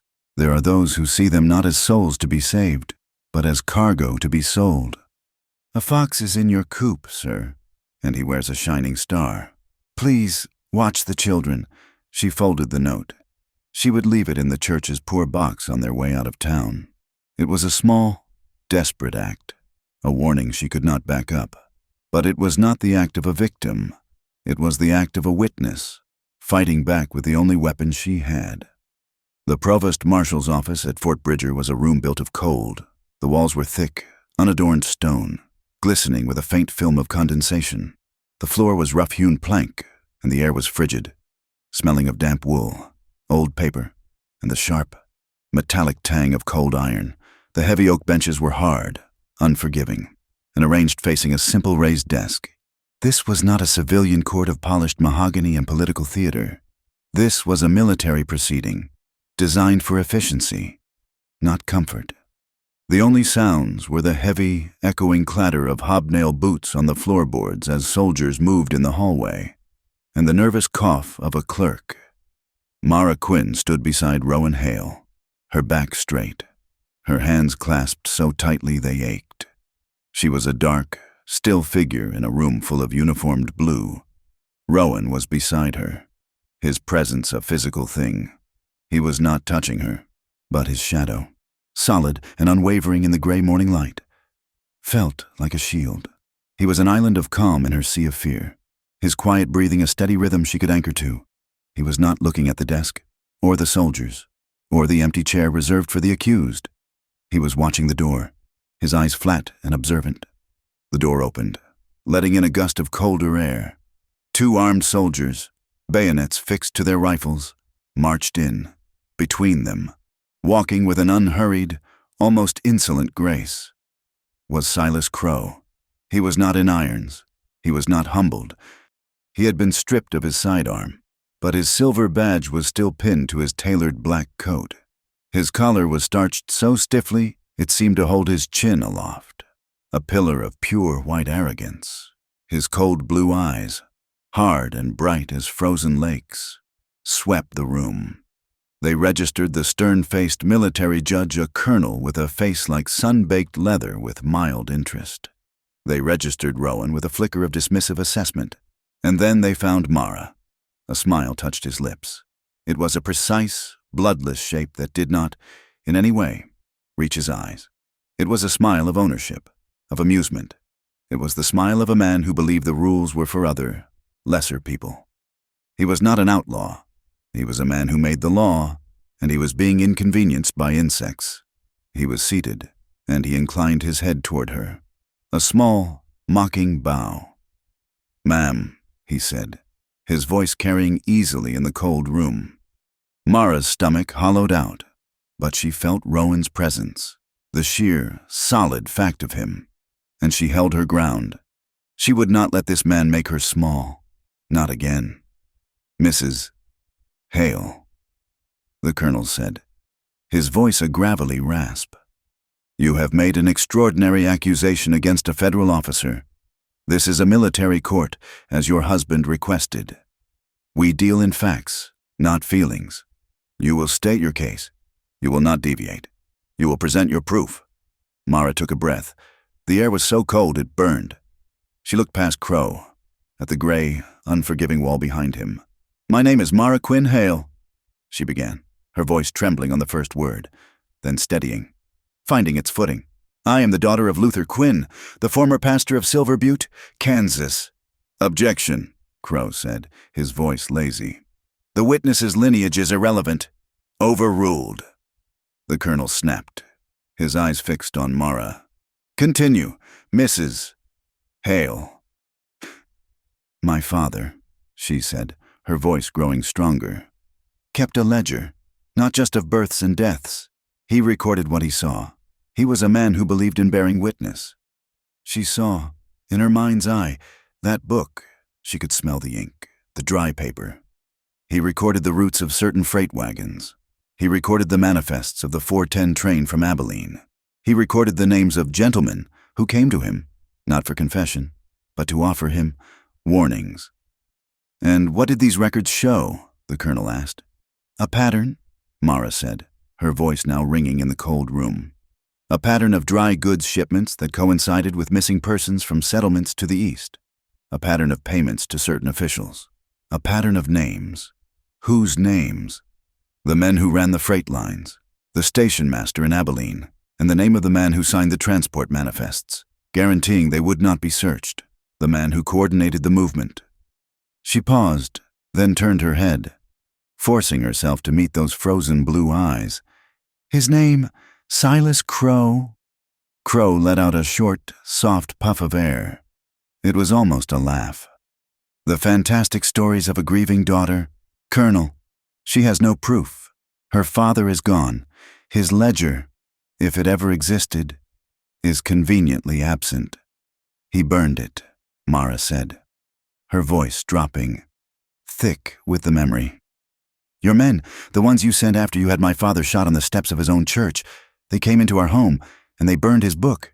"A dramatic tale," Crow countered, steepling his fingers. "But it is just that, a story, words." "But my father was a careful man," Mara said, and she saw Rowan nod, just once from the corner of her eye. "He made markings, in the margins, next to the names of the men involved in this trade." He drew a small circle, in red ink. "And how would you know this?" the colonel interjected. "Because he told me," Mara said. "The week before he was killed, he said, 'Mara, if anything ever happens to me, the red circle is the mark of the serpent.' He was afraid, and he was trying to protect me. He was trying to leave a map." The room was silent. Crow's smile had not faltered, but his eyes had gone flat. The amusement was gone, replaced by a cold, reptilian stillness. He had not expected this. He had not expected the preacher to be so methodical. "Words," Crow whispered. "Still just words." "Not just words," Rowan said, speaking for the first time. His voice was not loud, but it filled the room, a low, solid sound that vibrated in the floorboards. "We have the testimony of Jonas Pike. Jonas Pike is a known drunk and a deserter." Crow sneered. "Jonas Pike," the colonel interrupted, "is a decorated veteran of the 51st Infantry who provided this court with a 20-page sworn deposition, witnessed and notarized in the Colorado Territory." The colonel nodded to the clerk. "Read the summary." The clerk, a young man with a pale face, cleared his throat and began to read in a nervous monotone, but the words themselves were hammers.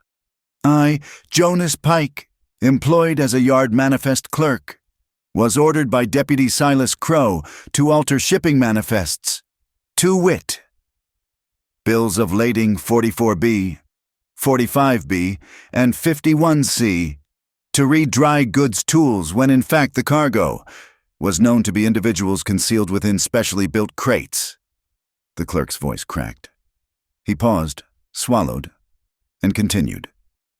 I further witnessed that I saw Deputy Crow himself supervise the loading of these crates at Harrigan's warehouse, and that he did, in my presence, strike a man who questioned the lack of ventilation. Deputy Crow controlled the manifests, the rail yard, and the freight office. He was paid in gold, delivered by men who, I was told, represented banking interests in Cheyenne. Crow's face was now a mask of white fury. The starched collar seemed to be the only thing holding him upright. We also have, the colonel continued, his voice relentless, the manifests themselves, procured from the Union Pacific office in Cheyenne. They show your signature, Deputy, on no less than 14 shipments, all marked dry goods, all originating from Silver Butte or Abilene, all on the routes specified in both Mr. Pike's testimony and Mrs. Hale's memory. Coincidence? Crow hissed. I sign hundreds of manifests. It is my job. Then let us call the final witness. The colonel said. The Army has been holding a Mr. Albert Evans, former night watchman at Harrigan's warehouse, in protective custody. A small, terrified man with trembling hands was brought in. He stared at the floor, refusing to look at Crow. Mr. Evans, the colonel said, his voice surprisingly gentle. Tell us what you told the provost marshal. Evans wiped his sweaty palms on his trousers. I worked the warehouse, he stammered. Mr. Harrigan, he told me that when Mr. Crow's wagons came, I was to go to the front office. I was to see nothing, hear nothing. And did you? One night, I heard something, a sound, a small sound, like someone crying, from one of the big crates. Evans was shaking visibly now. I went to look. The door opened. It was him. He pointed a trembling finger at Crow. He just looked at me. He didn't say nothing. He just smiled. That same smile. I ran. I quit the next day. I knew they weren't shipping tools. The wall of truth was built. It was made of scraps. A memory of a red circle. A deposition from a wounded man. A dry shipping manifest. A coward's terror. But stacked together, they were as solid and as cold as the stone walls of the fort. The colonel looked at Crow. The silence in the room was absolute, heavy as a shroud. Deputy Silas Crow, the colonel said, his voice devoid of all emotion. This court finds sufficient evidence to believe you have used your federal office to engage in and conceal the operations of a criminal conspiracy, including kidnapping and human trafficking. Your authority as a U.S. Deputy Marshal is hereby and indefinitely suspended. You will be detained in military custody at this fort, pending a full federal trial. You will be stripped of your badge and any remaining insignia. Guards, take this man into custody. For the first time, Silas Crow's mask of arrogance shattered. A dark, ugly rage twisted his features. You can't do this, he roared, lurching to his feet. I am the law. You are just a soldier. My partners. The soldiers seized him, their movements practiced and impersonal. They ripped the silver star from his coat, the sound of tearing fabric unnaturally loud. My partners will burn this fort to the ground, Crow bellowed, as they dragged him, struggling, from the room. You hear me? You're dead. You're both dead. The door slammed shut. The echo of his threat hung in the freezing air. In the back of the room, two men Mara hadn't noticed, men in expensive town suits who had sat silently through the entire proceeding, stood up. They did not look afraid. They looked annoyed. They looked like wolves whose hunt had been interrupted. They exchanged a single, cold glance, then turned and walked briskly from the room. Rowan saw them go. He had been watching them, not Crow. Mara let out the breath she felt she had been holding since Kansas. Her legs gave out, and she sagged against Rowan, who caught her, his arm a band of iron around her waist, holding her up. It wasn't over. Rowan did not celebrate. He did not comfort Mara with soft words. He led her from the hearing room and straight to the adjutant's office. "My wife is the primary witness in a federal case," Rowan stated to the young officer, his voice leaving no room for argument.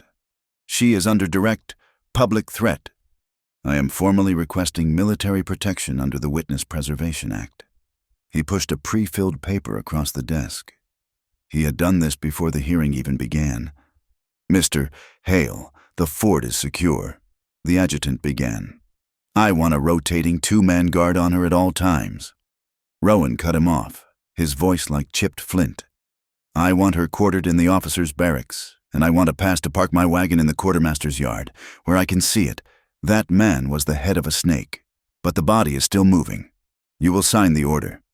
The adjutant, faced with a quiet, resolute fury he was not trained to handle, signed the order. That night, they were given a small, cold room in the barracks. A uniformed soldier stood outside their door. Another at the end of the hall. Mara, wrapped in 2 thick wool blankets, fell into a sleep so deep it was like falling into a well. The release from months of tension was absolute. Rowan did not sleep. He sat in the single chair, watching the moonlight cut a cold square onto the floor. He knew Crow's partners, the men in the suits, had already sent a telegraph. He knew a ruling in a cold room was not an end. It was a beginning, a declaration of war. Long after midnight, he rose silently.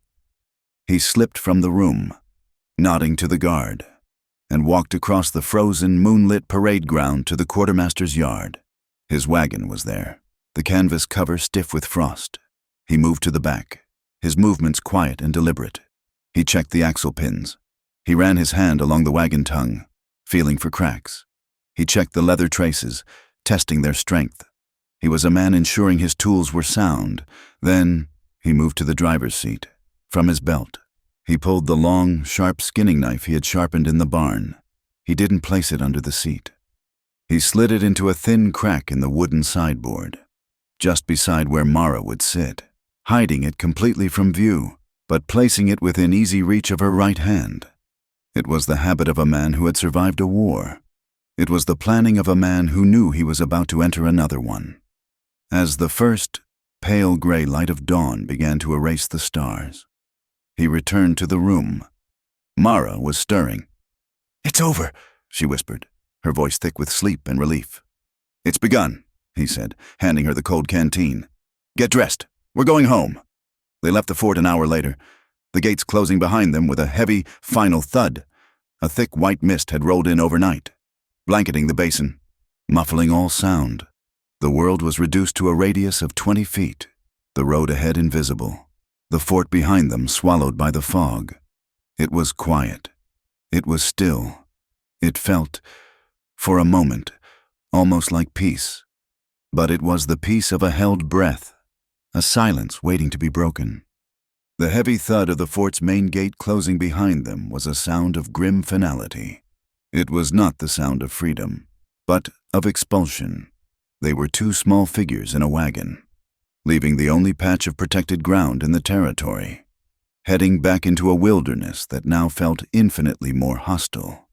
The white mist, which had seemed almost peaceful, now clung to them, a cold, wet shroud.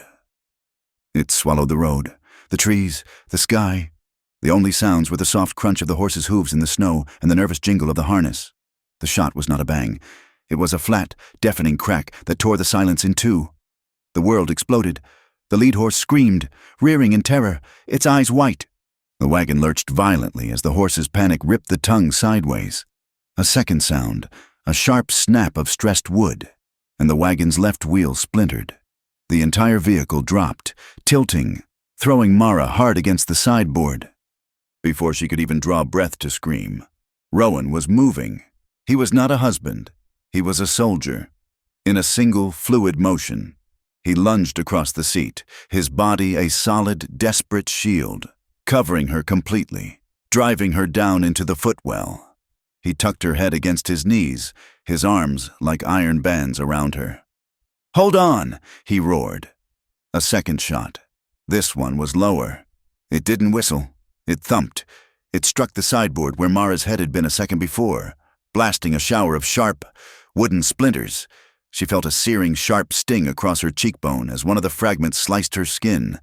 The acrid, sulphurous smell of gunpowder was suddenly everywhere, hot and sharp, momentarily obliterating the cold, clean scent of pine and damp earth.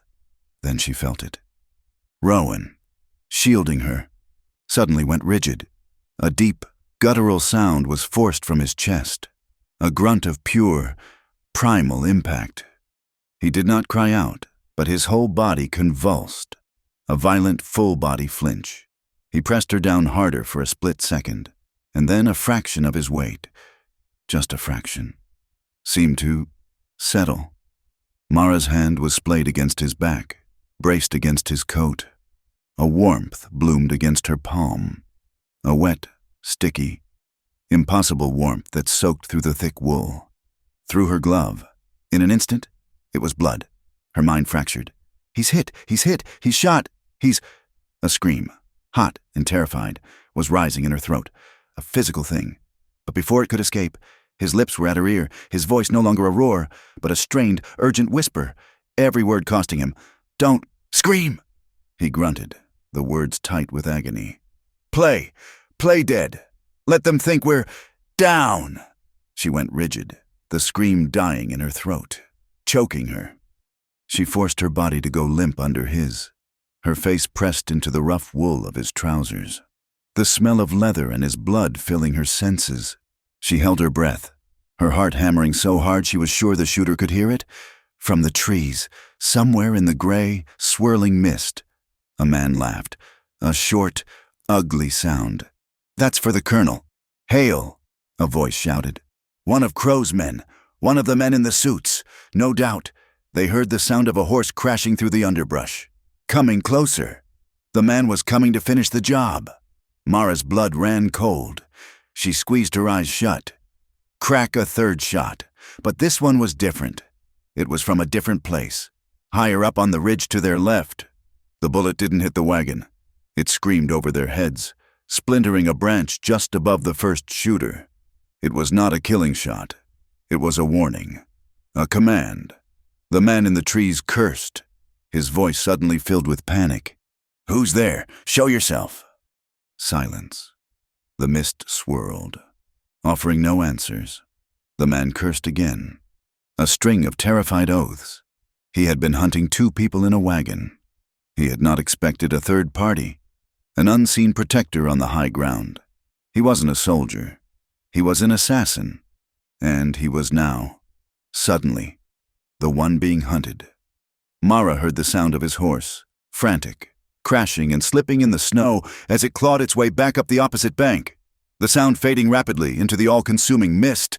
He was gone. He had fled.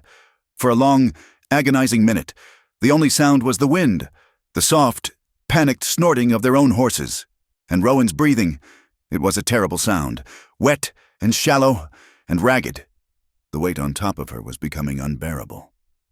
"Rowan," she whispered, her voice trembling. He tried to push himself up, but his strength failed.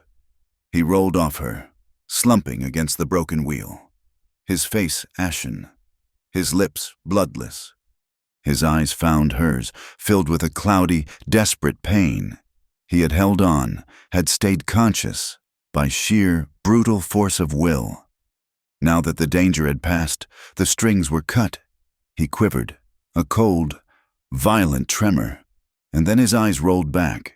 He collapsed sideways into the snow, his body going limp. "No!" Mara screamed, the sound tearing from her, raw and animalistic.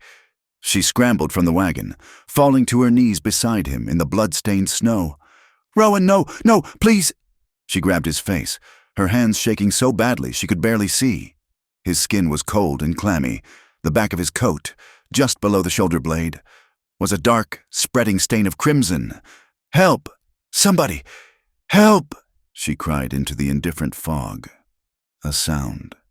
The soft, sure tread of a single horse, walking slowly down the ridge. She spun around, her heart seizing, her hand flying to the sideboard of the wagon. fumbling for the knife Rowan had hidden. A figure emerged from the mist. Not a man in a suit, not a soldier. He was Shoshone, his face stern, his black hair in 2 long braids. He was wrapped in a heavy buffalo robe and sat astride a lean, paint-colored pony that seemed as much a part of the mist as he was. In his hands, he held a long-barreled rifle, its barrel still smoking faintly. He looked at Mara, at the man on the ground, his dark eyes taking in the entire, terrible scene. "Talon," Mara breathed, recognizing him. He was the man who sometimes traded furs at the fort, the man Rowan had nodded to, a man who moved with the same quiet, solid purpose as her husband. Talon Gray dismounted, his gaze fixed on Rowan. He knelt, his movements fluid. "He took the shot meant for you," Talon said. It was a flat statement of fact.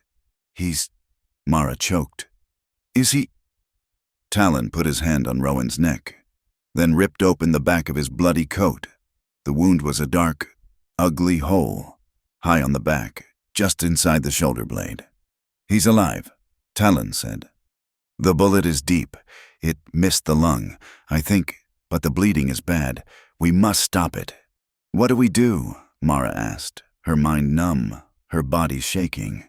"Cut," Talon commanded, pointing to her skirts. "We need cloth, now." Mara didn't hesitate. She grabbed the handle of the skinning knife, the knife Rowan had placed for her, and with a savage, weeping energy, began to saw at the thick wool of her skirt and the cotton petticoats beneath. She hacked off long, wide strips, her hands slick with her own blood from the splintered wood, and now, Talon took them, his own hands, calloused and brown, working with a speed she could barely follow. He folded one strip into a thick, tight pad and pressed it hard into the wound. Rowan's body arched in a silent, unconscious spasm of agony. "Hold this," Talon ordered. Mara pressed down with all her weight, her stomach churning at the hot, wet feel of his life pulsing against her palm. Talon worked, using the other strips to wrap tightly around Rowan's chest and shoulder, creating a heavy, binding pressure bandage. He finished it by lashing it tight with leather thongs from his own saddle. "It will not hold for long. We must go. Go where back to the fort." Talon shook his head, his eyes on the trail the assassin had left. "No, the fort is the first place his friends will look. They will expect us to return, and we cannot move him that far in this wagon." He pointed to the shattered wheel. "I know a place, a lodge, in Cedar Canyon. It is hidden. He can be mended there." "How? How do we move him?" "He rides with me." Talon was a man of few words and absolute action. He went to his pony, a small, tough animal, and spoke to it in a low, soft voice. Then, with a strength that belied his lean frame, he hooked his arms under Rowan's and, with Mara's help, hauled her husband's dead weight from the snow. Rowan groaned. A low, terrible sound, his head lolling. It was a nightmare. Getting him mounted, he was a dead weight, a large man, and they were 2 people, one of them a half-panicked woman, but they did it. Talon got Rowan slumped forward, his chest against the horse's neck, and lashed his wrists together under the horse's chin, and his ankles under its belly, binding him to the animal. "You," Talon said, pointing to the wagon. "You will drive. Follow me. Do not fall behind." "The wheel?" Mara stammered, looking at the broken spokes. "It will hold, if you go slow. It must hold." He swung up, mounting his pony behind Rowan, holding his friend's body upright with his own.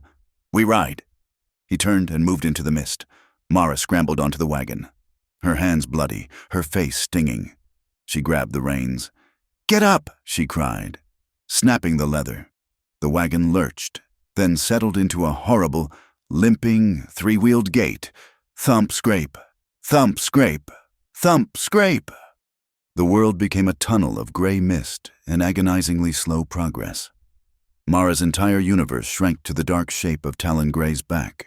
20 yards ahead, every jolt of the wagon, every scrape of the broken wheel, was a fresh wave of nausea. She thought of Rowan, tied to that horse, and how every step must be a universe of pain, even in his darkness.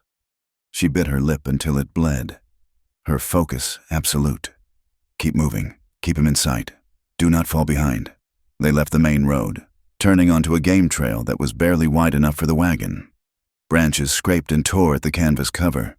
The mist was so thick she couldn't see the canyon walls, but she could feel the ground sloping downward, the air growing colder. The sound of a rushing creek echoing from far below. Hours passed, or perhaps it was only minutes. Time had dissolved. There was only the thump-scrape of the wheel and the dark, guiding shape ahead. Finally, Talon stopped. He was in a small, sheltered clearing, a box canyon hidden by a curtain of ancient, snow-laden cedar trees. A small lodge, built of skins and timber, was nestled against the rock face, almost invisible. A thin, pale wisp of smoke rose from its center. An old man emerged as they approached. He was thin as a winter branch, his face a web of deep lines, his eyes as clear and dark as creek water. He wore no uniform, no badge. He simply was. He looked at Rowan, his expression unchanging. "He is close to the shadow," the old man said, his voice like dry leaves. "He is Rowan Hale, old father," Talon said. "He is the man who brought us grain in the great snow of '76. He kept my child from starving." Talon's voice was thick. "He has earned this." The old man, the healer, nodded once. "Bring him inside. Bring him to the fire." They carried him in. The lodge was dark, warm, and thick with the smell of sage, sweetgrass, and a dozen other herbs she could not name. It smelled of earth, smoke, and something ancient. They laid Rowan on a bed of thick, soft furs. The healer's hands were papery thin, but they were steady. He did not immediately go to the wound. He lit a braid of sweetgrass and fanned the smoke over Rowan's body, chanting in a low, soft monotone. He was cleansing the air, cleansing the spirit, preparing the way. Then, he and Talon cut away the bandage and the remains of Rowan's shirt. Mara saw the wound, and her stomach clenched. It was dark, swollen, and ugly. The healer worked. He smoked the wound itself with sage leaves, the smoke thick and gray. Then he took a small, sharp, obsidian knife and, without hesitating, widened the hole. Rowan's body jumped, but he did not wake. The healer began to probe with a thin, smooth piece of antler, his touch surprisingly gentle, his face a mask of concentration. "Hold him," he said to Mara. She put her hands on Rowan's good shoulder, on his chest, holding him down, her own body trembling. She watched the healer's hand, the small, knowing movements. Time stretched. The lodge was silent, save for Rowan's ragged breathing and the healer's low song. There was a soft, metallic click as the antler touched the lead. The healer grunted. He reached in with a thin, silver tool, gripped and pulled. With a wet, sucking sound, the bullet came free. It was a flattened, misshapen piece of lead. The healer dropped it into a wooden bowl, where it rattled once, then was still. The wound, free of the lead, began to bleed anew. A dark, sluggish flow. The healer was ready. He packed the hole with a dark, thick, pungent-smelling poultice of pounded bark and moss. Then, with a needle made of bone and a thread of sinew, he began to stitch the torn flesh, his movements quick and precise. When he was done, he covered the wound with a patch of soft, clean buckskin. "Now," the old man said, "it is for his spirit to decide. The lead is gone, the flesh is closed, the rest is his." The next 2 days were a blur of smoke, shadows, and fear. Talon Gray came and went, a silent guardian, scouting the canyon rim, ensuring they were not followed. The old healer dozed by the fire, rising to force a bitter, hot tea between Rowan's lips or to change the poultice. Mara never left his side. She sat on a small stool, her body aching with exhaustion, and held his hand. It was cold and limp, and she rubbed it between her own, trying to force her own life, her own warmth, into him. She listened to his breathing. It was the only clock in her world.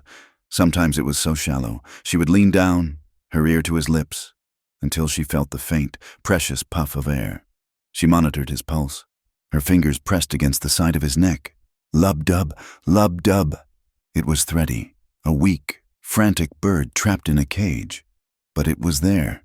Each beat was a tiny seed of hope, a defiant not yet. She counted them, 1,000, 2,000. She lost count and started again. She would not let him go. She whispered to him, her voice hoarse. "Rowan, you can't leave me. I am here. You said just rest, but I am not resting. I am waiting.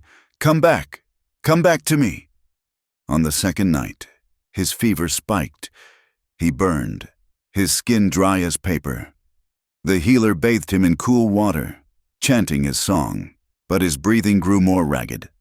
Mara, in a quiet, cold panic, thought she was losing him. She dipped her own cloth in the water and bathed his face, his neck, his chest, whispering his name over and over. A prayer, a command, a plea. Then, just as the first pale hint of dawn on the third day turned the smoke hole from black to gray, the fever broke. The heat left his body in a sudden rush, leaving him slick with sweat and frighteningly cold. But his breathing, for the first time, deepened. The ragged, wet sound was gone. It was just sleep.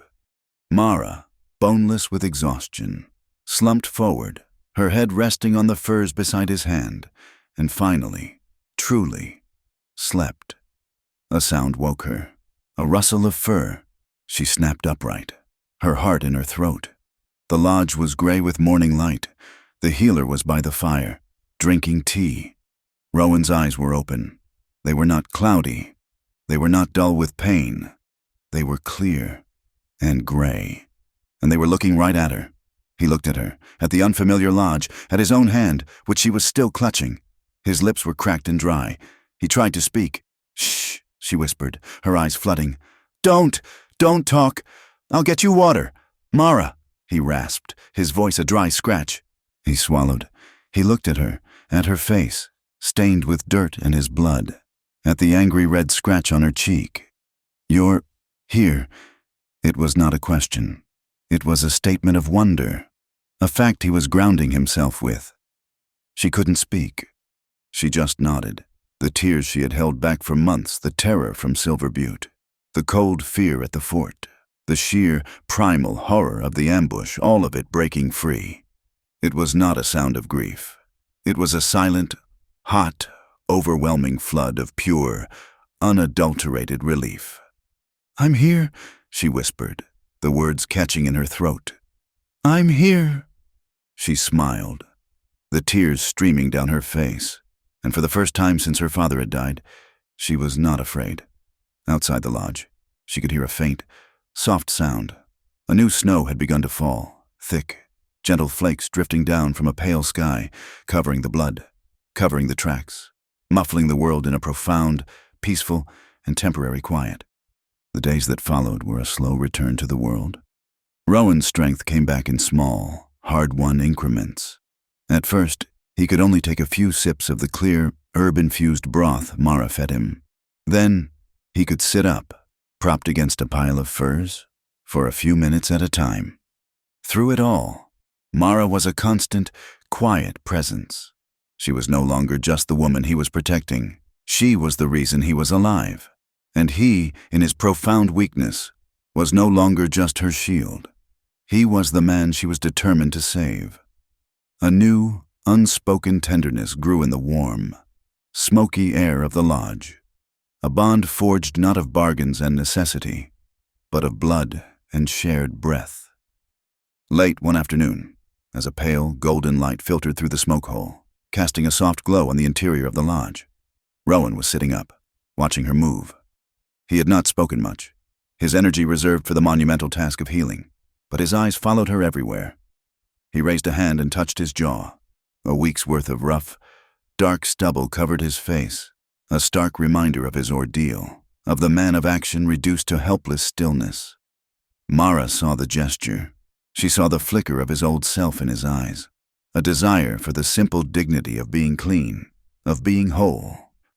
She went to his saddlebags, which Talon had brought in from the ruined wagon. Rummaging through them, her hands found a worn leather pouch, Inside was a straight razor with a bone handle, a small bar of soap, and a strop. It felt like an incredibly intimate object, a piece of his private life she had never been privy to. She said nothing. She went to the fire, heated a small pot of water, and poured it into a wooden bowl. The steam rose, carrying the clean scent of wood smoke and cedar.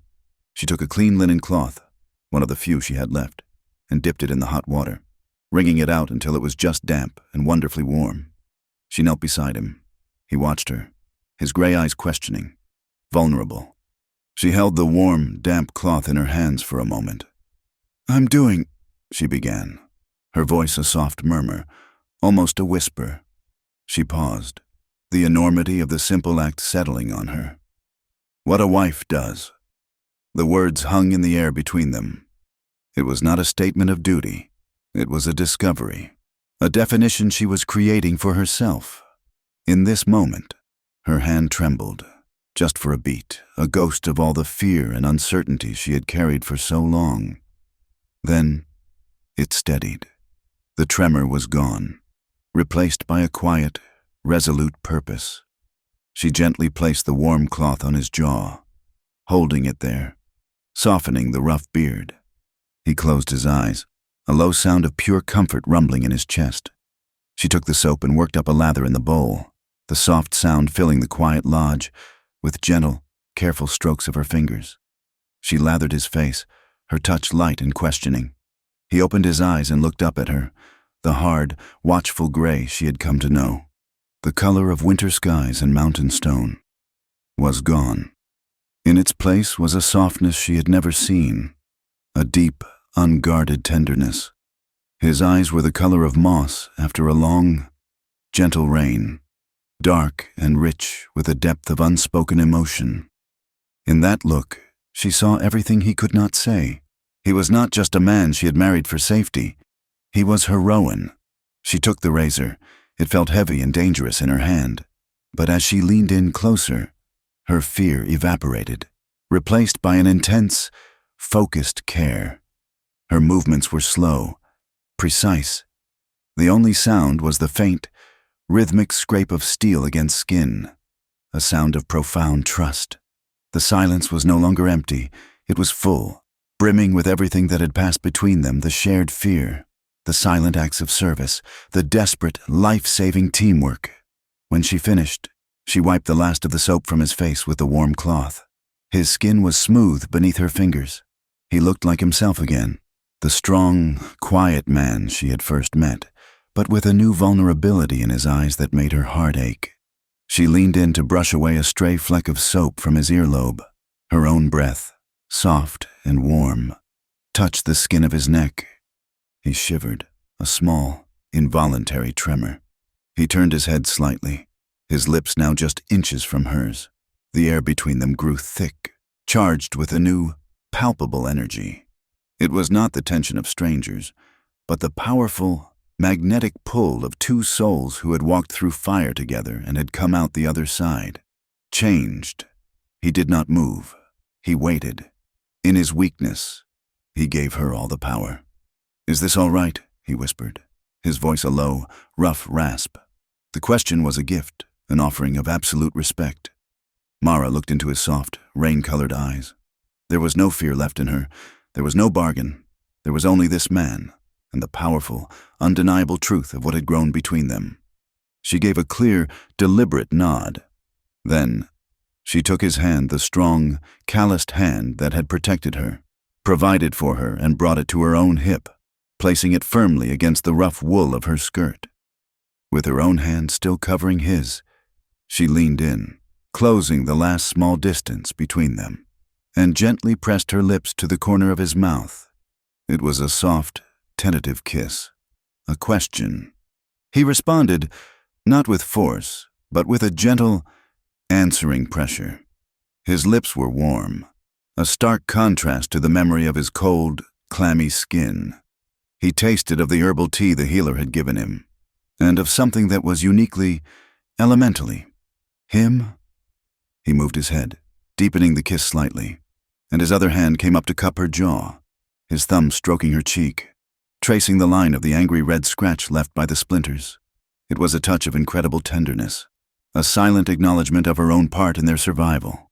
His lips moved from hers, tracing a slow, warm path along her jawline to the sensitive skin just below her ear.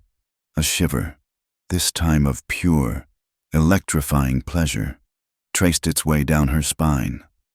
Her breath hitched, a small, soft sound in the quiet lodge. He followed the line of her throat, his kisses light, a stark contrast to the brutal, unforgiving world outside. In this small, fire-lit space, there was only this gentle, unfolding warmth. His hand, the one she held at her hip, slid from beneath hers, moving with a slow, deliberate grace to her waist, his fingers splaying out, holding her. He stopped there, his hand a warm, solid weight. He did not press further. He waited. It was another question. Mara answered by covering his hand with her own once more. A silent, clear yes. Then she shifted, moving closer, pressing herself against his side as he lay propped against the furs. Her chest met his, and she could feel the steady, reassuring beat of his heart against her own. The simple, handmade brass ring on her finger, the one he had left on the table their first morning, pressed lightly against his sternum through the layers of their clothes. It was no longer a symbol of a practical arrangement. In that moment, it felt like a brand of belonging, a seal pressed over his heart. He held her, his arms strong around her, but his touch was reverent. There were no urgent, fumbling movements. There were no words of flesh and fire. The language they spoke was one of sensation, of pure, unadorned feeling. It was the scent of the cedar smoke and the clean, cold snow outside. It was the crackle and pop of the fire in the hearth.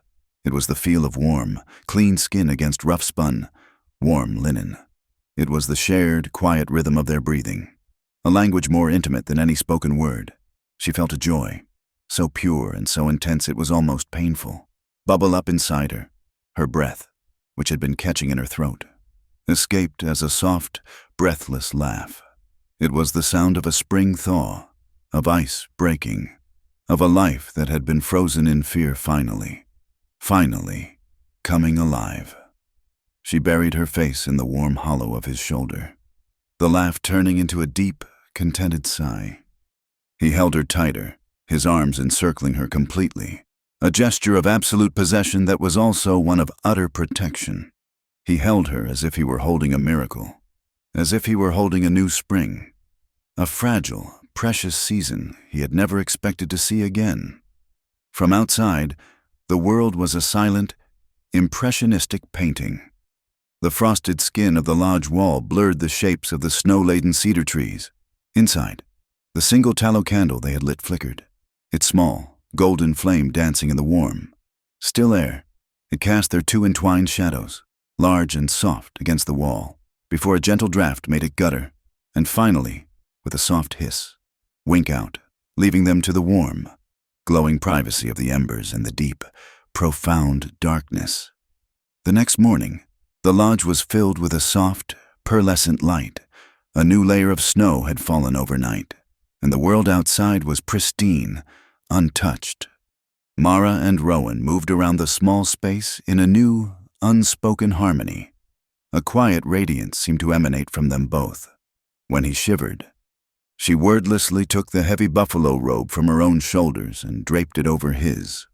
When the healer brought the morning broth, it was Rowan who steadied the bowl for her to take the first sip, a small, shared act of care. Later, as she ladled soup into a bowl for him, her hand brushed his, and the simple, accidental touch was charged with the memory of the night. They looked at each other, and a slow, quiet smile was shared between them. There were no grand declarations, no promises spoken aloud. There was no need. They had found a new language, a language of shared glances, of synchronized movements, of a quiet, profound understanding. It was the language of people who had not just found each other, but had chosen each other, in the face of the fire, and the ice, and the long, cold dark. The thaw came not as a single event, but as a slow, steady surrender. First, The iron grip of the frost loosened its hold on the land.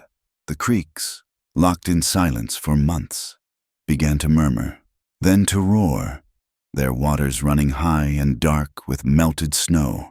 The great white blanket receded, shrinking from the south-facing slopes, revealing the damp, rich, sleeping earth beneath.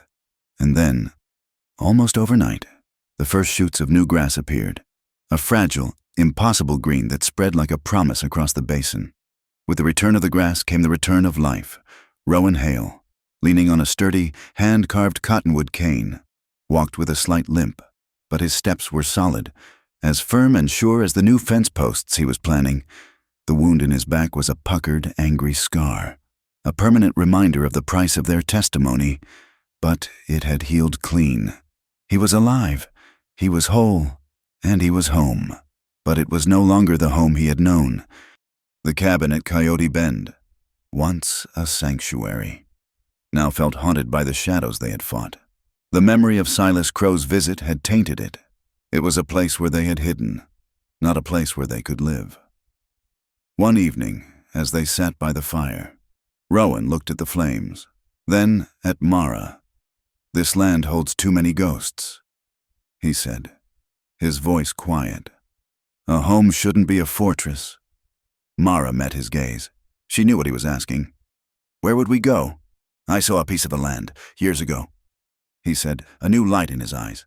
"Up north, a valley, fed by a creek that runs clear over stones so smooth they look like glass. Pine Glass Creek, they call it. Good water, good grass, and no memories but the ones we make." They sold the herd and the ranch at Coyote Bend to a young family just arrived from the east, taking only what they could fit in their rebuilt wagon and a small string of horses. They did not look back. They rode north, not as a man and his bargain, but as a husband and wife, leaving behind Raven's Notch and Fort Bridger, leaving behind the names and places that had defined their fear. They were riding toward a blank page. Pine Glass Creek was exactly as Rowan had described it, a gentle, sheltered valley, cradled by low, timbered hills. The air was clean, smelling of pine and wild mint, and the creek did, indeed, run like liquid glass over a bed of colored stones. Here, they were not Mr. and Mrs. Hale, the rancher and his strange wife. They were just two people, a man and a woman, on a piece of land with no name. They lived in the wagon at first, under the vast, star-dusted Wyoming sky, and they began to build. Their life became a rhythm of shared labor, a silent, beautiful dance of competence. Rowan, his back still healing, could not do the heaviest lifting. So, he taught Mara. He showed her how to use a two-man saw, and they worked together, their movements finding a natural, synchronized grace, the long blade singing through the pine logs. He taught her how to hew a log flat with an adze, how to notch the ends so they would lock together, solid and true. She, in turn, became his strength. She hoisted the logs he could not, her muscles, hardened by months of ranch work, straining. She learned to mix the mud and moss for the chinking that would seal the walls against the wind, her hands covered in the same earth they were building their future on. They worked from sunup to sundown, their days measured in progress. Every new log set in place, every rafter raised, was a small, shared victory. Their failures became their fondest memories. The day Mara, hammering a wooden peg, missed and hit her thumb, letting out a string of curses that made Rowan throw back his head and laugh, a deep, booming sound she had never heard before. The afternoon he miscalculated the angle on a roof beam, and they had to spend 2 hours wrestling it back down, both of them covered in sawdust, laughing so hard they had to sit on the ground to catch their breath. In these small moments of shared effort, of laughter and frustration, they were not just building a cabin, they were building a marriage, a real one. Word from the world outside came in trickles, brought by a traveling tinker who passed through their valley once a month. The scraps of paper they had provided to the military court had become threads, and the army, with the grim, relentless efficiency of a predator, had begun to pull on them. Silas Crow, stripped of his authority and his powerful allies, was a snake with no fangs. He had talked, He had given up names, banks, shipping lines. The web, so vast and so terrifying, began to unravel from the inside out, collapsing under the weight of its own corruption. There was no dramatic spectacle of revenge.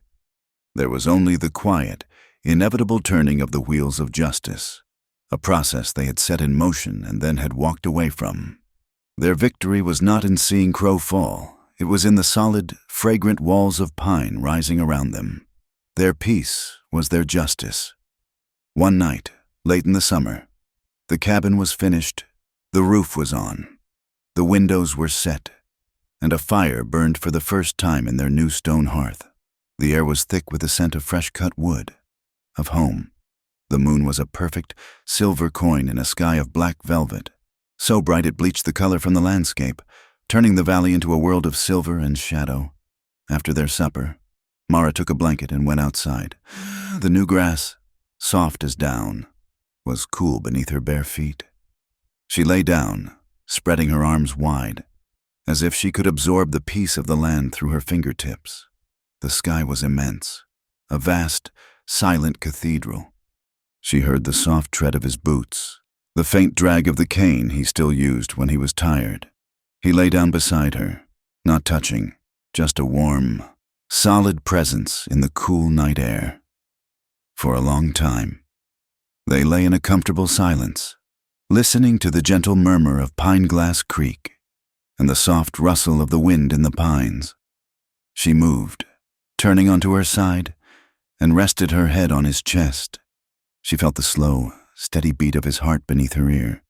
It was the first sound she had truly trusted in this world, the rhythm of safety, of home. "I know what it means now," she said softly, her voice a murmur against the wool of his shirt. He stroked her hair, his fingers gentle. "What's that? To be a wife," as she whispered. "That first night, I told you I didn't know how. I thought it was about duties, about knowing your place. But it's not." She tilted her head up, her face a pale oval in the moonlight. "It's this. It's knowing that if you fall, there is someone who will catch you. It's building something, together. It's knowing that your heart is safe." Rowan looked at her, his eyes dark pools of silver in the moonlight. A slow, gentle smile touched his lips. He leaned his head down, his own cheek resting against her hair.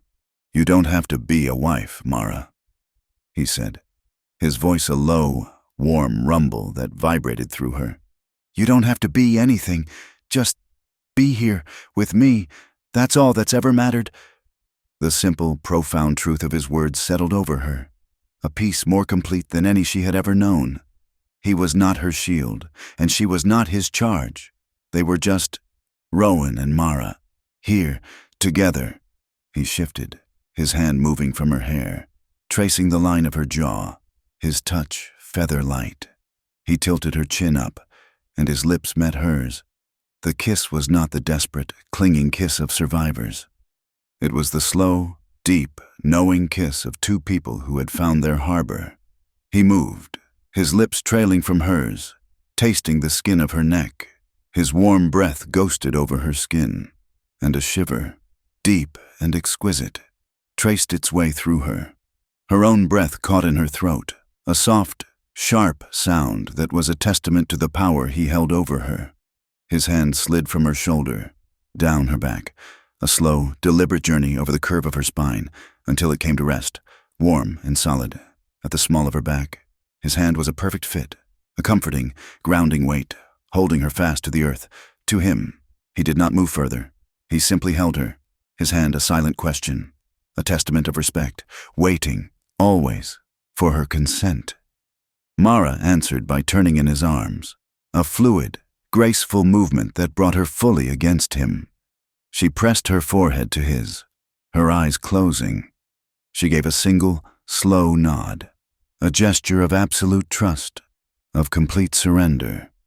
The soft wool of his shirt was a gentle friction against her cheek.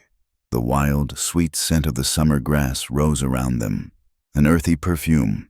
The rustle of the blanket and the grass as they shifted became a soft, intimate symphony. The moonlight, cool and silver, fell on their intertwined hands, a silent blessing. He held her, and she held him, and the climax of their long, hard journey was not a moment of passionate fire, but one of perfect, profound peace. There were no grand vows, no flowery promises whispered into the night. There was only the simple, undeniable truth of their shared breath, the tandem rhythm of their two hearts beating as one, and the solid, unshakable strength of their embrace. As steadfast as the land they had chosen, as deep as the starry sky above them. The camera of the mind pulls back. A slow fade to silver. The last thing it sees is not their faces, but her hand, resting on his chest. On her finger, the simple, handmade brass ring, the one he had left for her so long ago, catches the moonlight. It is not a perfect circle. It is not made of gold or silver. It is flawed, and humble, and strong. And in the vast, wild darkness of the Wyoming night, it shines. It shines with a soft, steady light, an imperfect, beautiful beacon, bright enough to have guided them both home. Thank you for listening to this story. Let us know in the comments where you are listening from, so we can connect and share our thoughts. Please subscribe to my channel, Wild West Stories 1850, like this video, and show your support by hitting the hype button to help this story be heard by more people.